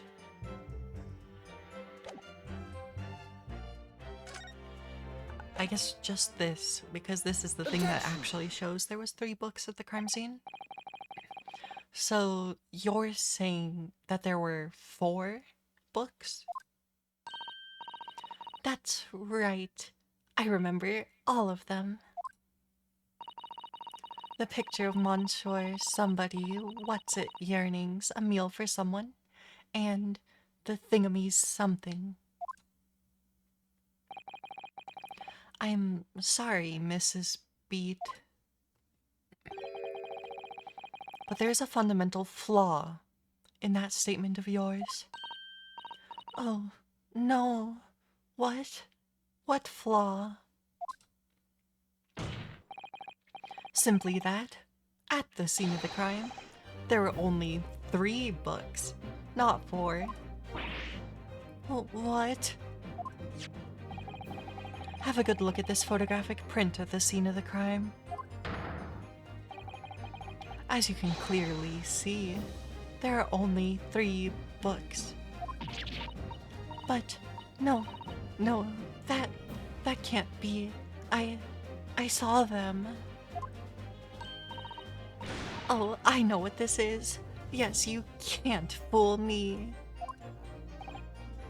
Sorry? It's that big old lump of a dead body. The lady's so large, her corpse is blocking the view of the 4th book. That's all. She's not dead. Let's at least try to remember that the poor woman isn't dead, even if we are insulting her size. No, I'm sorry, Mrs. Beat. But Mr. Natsume could not possibly have dropped the 4 books you described. Why not? Fascinating. And from your assured tone, something you can readily substantiate with evidence, I presume. Ah, evidence. Counsel, will you present evidence to substantiate your claim or withdraw it? What proof do you have?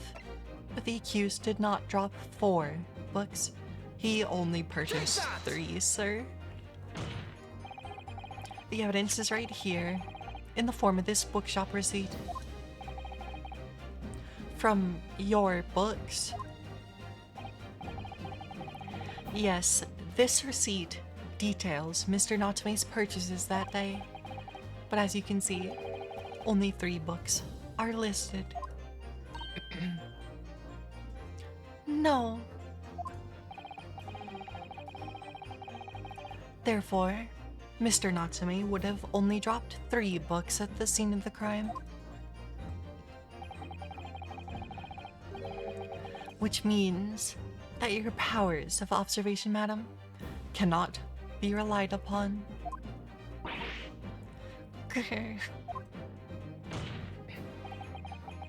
So, it cannot be denied that though you say it was the defendant you saw, you could very well be mistaken.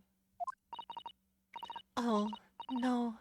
Oh, no, no, no, no, no! Objection!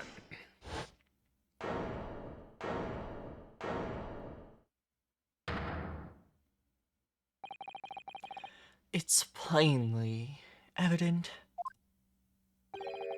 that it is your powers of deduction that cannot be relied upon, my learned Nipponese friend.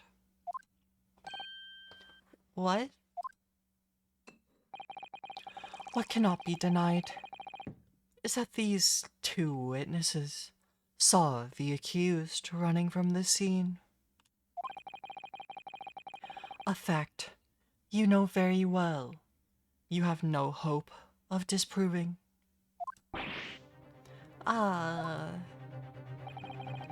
So, you've striven to avert attention from that by dint of some inconsequential discrepancies. Would that be fair? He sees right through me. But your plan somewhat recoiled against you. What are you talking about? It's quite simple. Let me explain with a toast. To the policeman's wife and her entirely accurate testimony in every respect. Oh. You see, the matter is not up for debate. At the scene on Briar Road, a total of 4 books were most definitely found. Objection! But what about the photographic print? It only shows 3 books. Quite right. Only 3 can be seen in that print. That print, you mean to say? Allow me to present another. One that shows the victim's hand.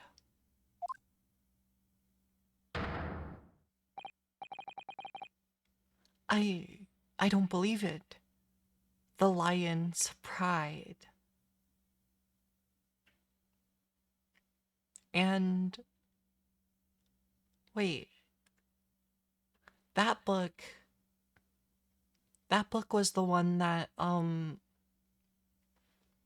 landlord was missing. The landlord lost that book. It also is singed. It's the fourth book, as you will observe. The fourth book was hidden from view in the original photograph by the victim's torso. No, no. Order, order. There, you see. Look at that. Look. Yes. It's just like I said, isn't it, my darling? Yes, sir. Patricia's always right, sir. Let us study the receipt for the books purchased by the accused on the day in question. Mrs. Beat, the titles once again, if you please. Oh, yes, of course. The picture of Monsieur somebody. The picture of Monsieur Lecoq. What's it? Yearnings? Canterbury yearnings? A meal for someone? A meal for Gabriel, in fact. As the court has just heard, the witness remembers the book titles flawlessly, save for a few minor details. Mrs. Beat's powers of recollection can only be described as exceptional. Did you hear that, Rolly? The gentleman paid me a compliment. Yes, sir. Flawless, sir. Patricia's always flawless. But there are only 3 books on the receipt, and Miss Beat mentioned 4. There's nothing surprising about that. Clearly, the 4th book is that which is shown in this photographic print. I'm sorry, Counsel, but does that not seem odd? Why should the 4th book be omitted from the receipt? It's not odd at all, my lord. As the photograph clearly shows, the 4th book was found in the victim's clutches. In other words, it belongs to the victim. The victim was holding her own book? I wonder what became of that 4th book. Obviously, it wasn't overlooked by the investigating officers at Scotland Yard. I have it here as evidence. You'll submit that and the aforementioned photographic print to the court, please, Counsel. My pleasure, my lord. The second crime scene photograph has been entered into the record.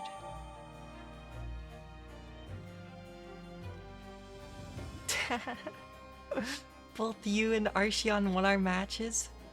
Nice. I wish you luck in your next ones, too. Oh, you're not interrupting at all. Why is Santa a judge? Is this what he does in his off time? I guess so. It could check out. You know, maybe in this universe Santa takes the naughty list a little bit too seriously. Although in that case, he would be a very biased judge, because he'd already know who's innocent or not, wouldn't he?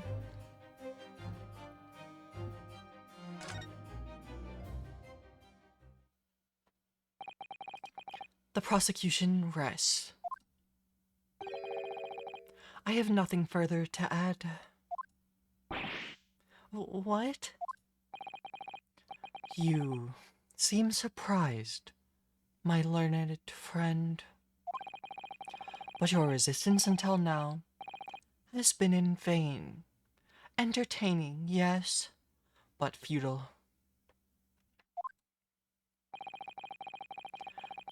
The spurious, longer route to the accused lodgings that you tried to establish in your summation examination, and the attempted discrediting of the witness's powers of recollection in your cross-examination.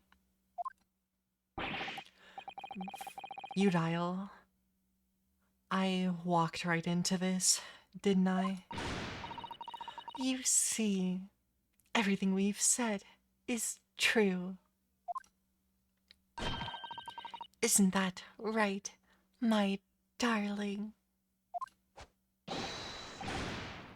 Yes, Pat? Marry me, Pat.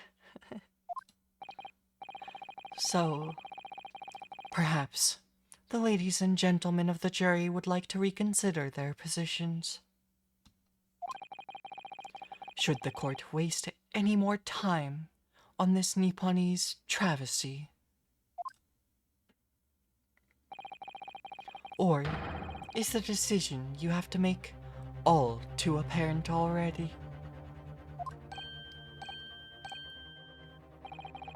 You have heard all of the witnesses and seen all of the evidence. This trial has run its course. Mr. Naruhodo, I'm afraid we are in a terribly precarious position. I know, but if I fight back in the wrong way, now I could very well make matters worse. Think, Ryunosuke, think. What do you do now? We look at the court record and we raise an objection, presumably. The Lion's Pride. What's up with this book? Besides this. Oh, look at this. The book has been badly burnt. You're right. You'd never be able to read it in this state. Especially not the latter pages. What a terrible waste. Judging from the scorched edges of the paper, I think the damage must have occurred very recently. A book recently damaged by fire. Why does that seem to raise a red flag with me? The back cover is badly burnt. Let me see. It's a book entitled The Lion's Pride. I'm afraid I don't know any English literature at all. So it wouldn't be something I've heard. Wait a minute. The Lion's Pride. That's strange. I think I have heard of a book by that name before. And very recently too. It's a title I recognize too, Mr. Naruhodo. I know exactly who owns this book. The landlord of Mr. Natsume's apartment. Okay, I'm gonna go refill my water really quick. I'll be back in 1 minute and then we'll raise our objection and see if we can get somewhere. So I'll be back in 1 moment.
Okay, we're good.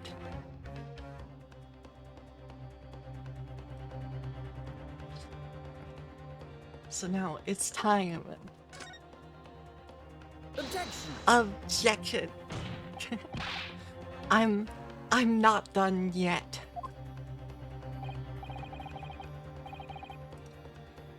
No, my learned friend, it's over. That last cross-examination was your final chance to establish a credible defense, and you failed. The die has been cast. There is no more room for debate. Well, it might be over as far as you're concerned, but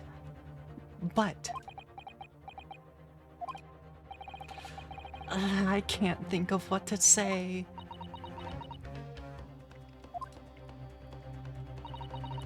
If I may, Lord Van Zieks, it seems somewhat boorish to close down the debate at this point.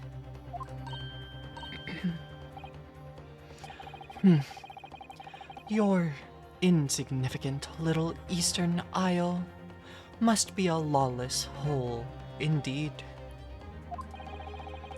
For a lowly judicial assistant to have the audacity to intervene at a moment like this. Oh.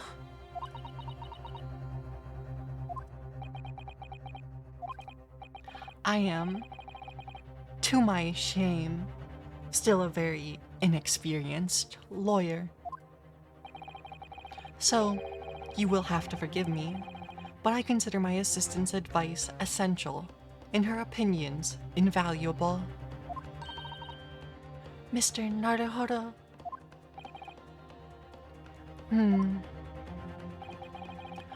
One of this land's great guiding principles is tolerance, so the court will hear you, madam. Go ahead, Miss Susato, please. Very well. Pray, what insight can you give us? What have we all overlooked in this matter that you see fit to pursue further? Well, the court has been presented with new evidence, but only after the last cross-examination finished. I see. And you believe that this new evidence warrants further examination, do you? Mr. Naruhodo, what do you think? It's just possible that this new evidence might be the decisive proof we've been waiting for. The judge is sure to ask the members of the jury to announce their leanings in a moment. And of course, he's sure to ask you to explain what the crucial piece of evidence is and why. So we must take this opportunity to examine the newly presented evidence as thoroughly as possible. Yes, I understand, and thank you, Miss Susato. We have one last chance here. I can't let it go to waste. The defense wishes to present evidence, my lord. Very well. The defense may present one further piece of evidence. Evidence that apparently offers profound insight into the case and has hitherto been overlooked. It's this book. Take that! The evidence in question is what we can see from the newly presented photographic print of the crime scene. The fourth book found in the victim's hand. Objection! We have already discussed the fourth book at length. Other than it being in the victim's grasp at the time of the incident, no significance has been attached to it. Pursuing the matter further would be a flagrant waste of the court's time, as you well know.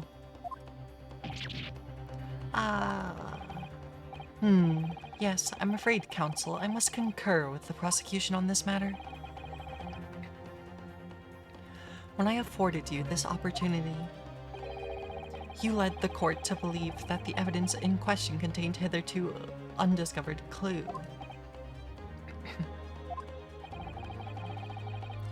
So I must insist that you elaborate, counsel.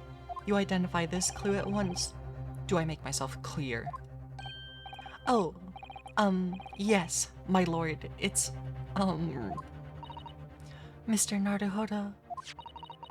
I believe the prosecution is trying to avoid a thorough examination of the evidence. Which means you may very well be on the right track. Yes, I think you might be right.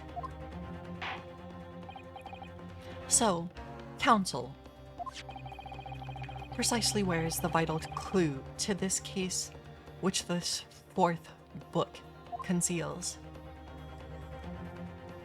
So I can't look in it, but it's this giant burn mark.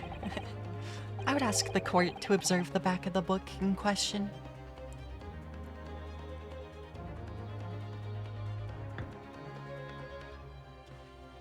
Trying to not spill my water. The back. What do you... Good gracious. It's been burnt to a crisp. So we have to ask ourselves, why was the victim clutching what is clearly an unreadable book? It is undeniably an extremely unnatural thing for her to have been doing. Objection! Unnatural, you say? And what of it, my Nipponese friend? Oh, were I to concede the point, if it bears no relation to the case, there is nothing to discuss. So, should you wish to assert this fire damage is some veiled clue as to what happened that day, pray, do enlighten us all. What truth does this charred book hide? A charred book. There's just one possibility here, which I can't quite bring myself to rule out. It's an outside chance, certainly, but worth a try. Alright, I'll explain my theory. Don't keep us waiting any longer then, counsel. Explain this theory of yours. What are you suggesting you can ascertain from the damage the fiery tome has suffered? The fire damage the tome has suffered. Its owner. My lord, the burn on the back of this book reveals a startling truth about the book's owner. I beg your pardon, but we already know who the book belongs to. The victim was gripping it in her hand as she fell to the floor after all. It's obviously hers. The question of how this book came to be in the victim's hand has yet to be answered. However, as to the questions of who the book really belongs to and where it originated, the defense has very credible answers. Good gracious, how can you possibly? Very well. I'll play along with this futile, attempt to delay your inevitable demise.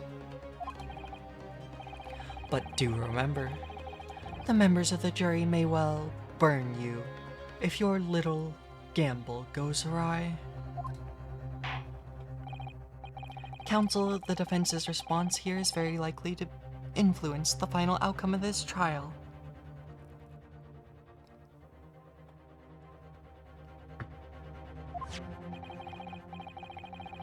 So tell the court, who do you claim is the owner of this book? John Garadeb. Take that! The answer is that the book belongs to the couple who own the house where the defendant has his lodgings. A certain Mr. and Mrs. Garadeb. The landlords. And whether this is some extraordinary coincidence or some kind of fate at work, I don't know. But of all the people in London, one of the 6 chosen for jury duty in the courtroom today is none other than Mrs. Garadeb herself. Oh my goodness me. I think you must be mistaken, sir. I'm not Mr. Garadeb's wife. I'm his maid. Things would be so much easier if you would just drop the pretense. Alright then, how about a simple question for you? Have you ever seen this book in Mr. Garadeb's house? I would never presume to know all of the books he keeps, sir. Objection! This is outlandish behavior. This woman is the accused landlady, you say? You implicate this hard-working member of the public. You besmirch her without a shred of evidence. Your actions are unforgivable. Objection! This is not mere conjecture. The defense happens to know that on the day in question, at almost exactly the same time as the victim was stabbed on the pavement below, another incident was taking place in the room on the top floor of Mr. and Mrs. Garadeb's house. Good lord, what sort of incident, counsel? A fire, my lord.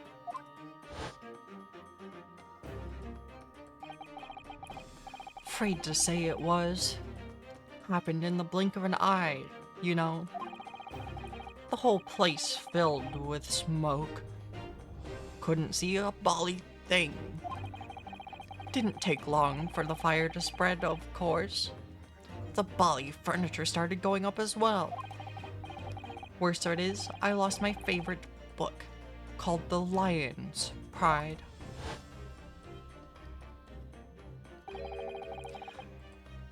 The Lion's Pride. By Jove, the very same title that's the subject of this debate. Oh, dear me. Objection! This is risible. All you've told the court is that a book by the same name was involved in a fire. In which case, it would be reasonable to assume that it was burnt to ashes. And entirely unreasonable to infer that it magically removed itself to the scene of the crime. Perhaps it would make more sense if I told you that the cause of the fire was marital discord. Without going into details, it appears that Mrs. Garadeb was considerably enraged. Apparently, she continued to attack Mr. Garadeb even amid the flames. Oh, how awful. I can't even imagine being so horrid to the one you love. Can you, Broly? Absolutely not, sir. My Patricia would never raise a finger against me, sir. Maid wife murder. Well, she didn't kill her husband. But she was throwing things, I think. Had all my favorite novels in that case. Bro's got ears that could hear color. Holy moly. So true. It is faded though. But as soon as the fire got hold of him, that was it. Whoosh! Up in smoke. Then the wife started hurling things at me. There I was, back up against the window, under heavy enemy fire. Incendiary books coming 10 to the dozen.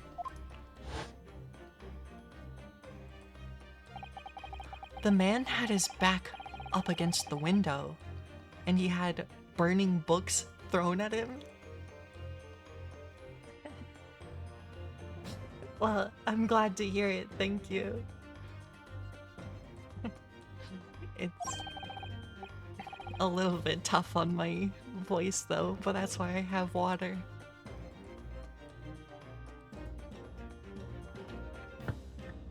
But I'm having fun with it, so it's fine.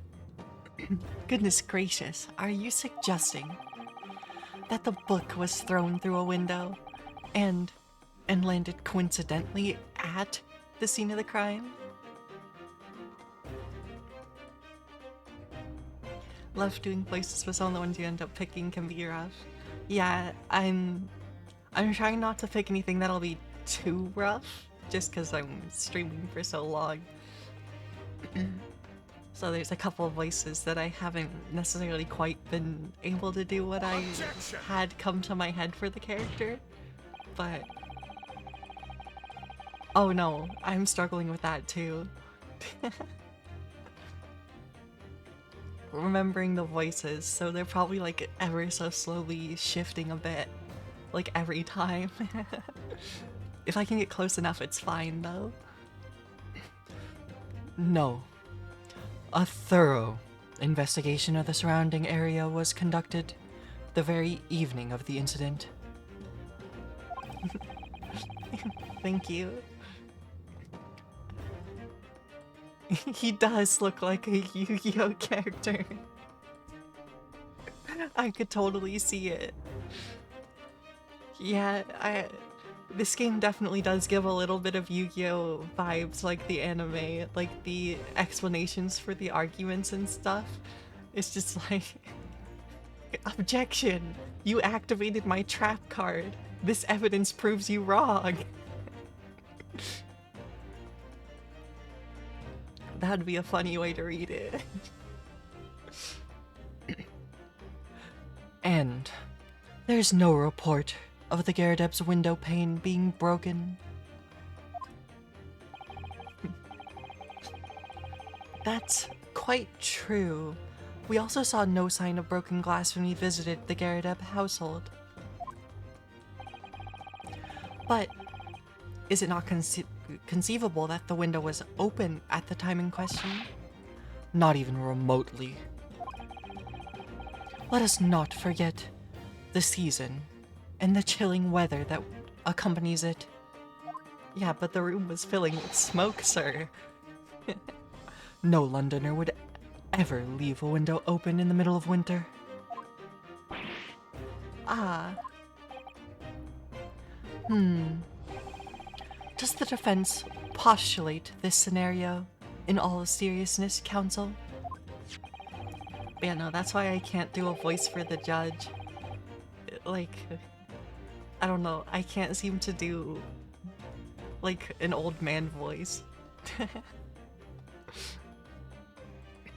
Do you earnestly claim that the book found at the scene was a flaming projectile thrown by Mr. Gyarados' wife? I believe it's a possibility, my lord. And I was just using Ryunosuke as a self-insert, so I'm just using my normal voice.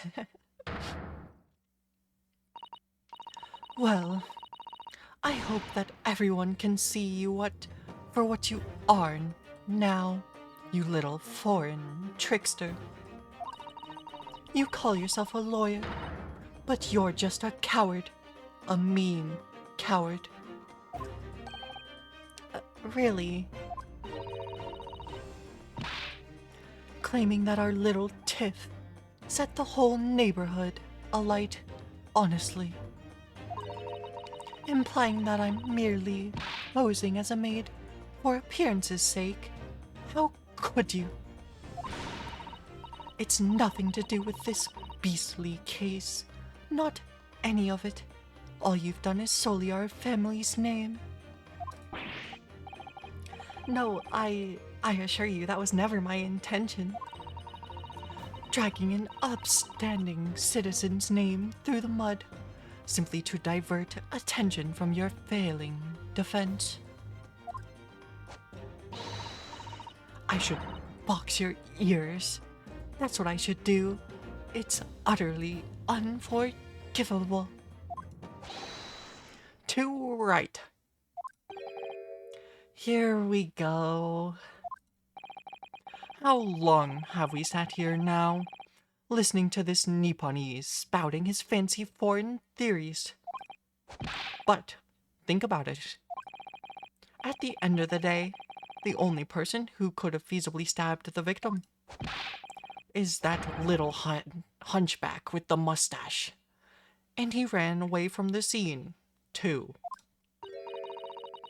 I do declare you're right. It's true. Yes. What did I tell you?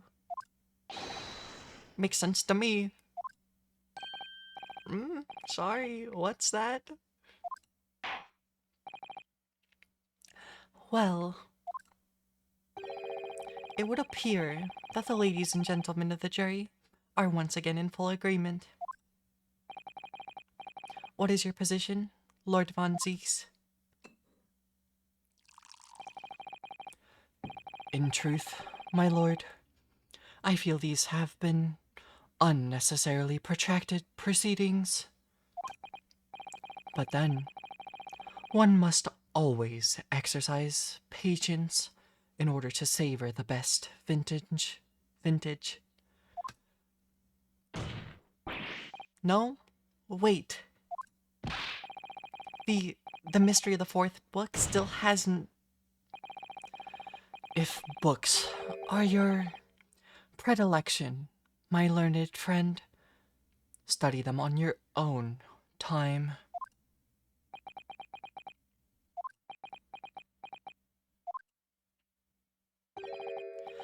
What? No, forgive the discourtesy this time? In that case, ladies and gentlemen of the jury, you will now state your individual decisions regarding the defendant's culpability for the court to hear. Guilty! Guilty. Guilty. Guilty. Guilty. Guilty. Do we have to do another summation examination? This is a disaster. Thank you for that unambiguous response. That's twice now. It's over. Mr. Naruhodo, don't give up. Miss Susato?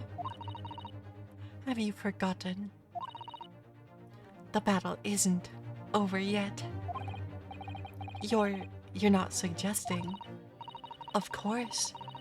The defense has the right to another summation examination at this point. You could still convince the jurors to change their minds. You have one more chance. Another one? My lord, the defense asks to exercise its right to a summation examination. You believe you still have tricks up your sleeve?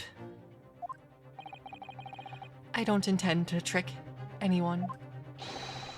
I intend to uncover the truth. This is no time to be downcast. As long as there's a chance, I have to stay strong and determined. Here we go again. Oh, to be continued, we got it, actually.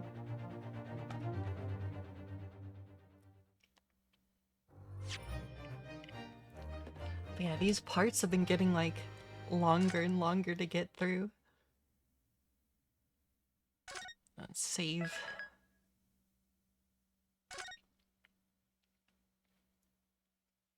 Yeah, I know my family ordered a pizza.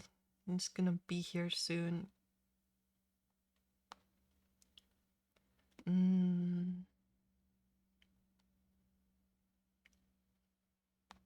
I think I'm probably gonna call it around here. I know I started my stream a bit late, so it's not as long as it could be. But this seems like a good place to stop. And then yeah. So thanks to everyone that was sticking around to watch for a while. I hope, I hope you're also enjoying this game. It's so good. And I'll be continuing this game tomorrow night at 8 p.m. Eastern. So that's the next time I'll be live, in theory. But yeah, so thanks again, everyone. Really appreciate the viewers, and I'll see you tomorrow.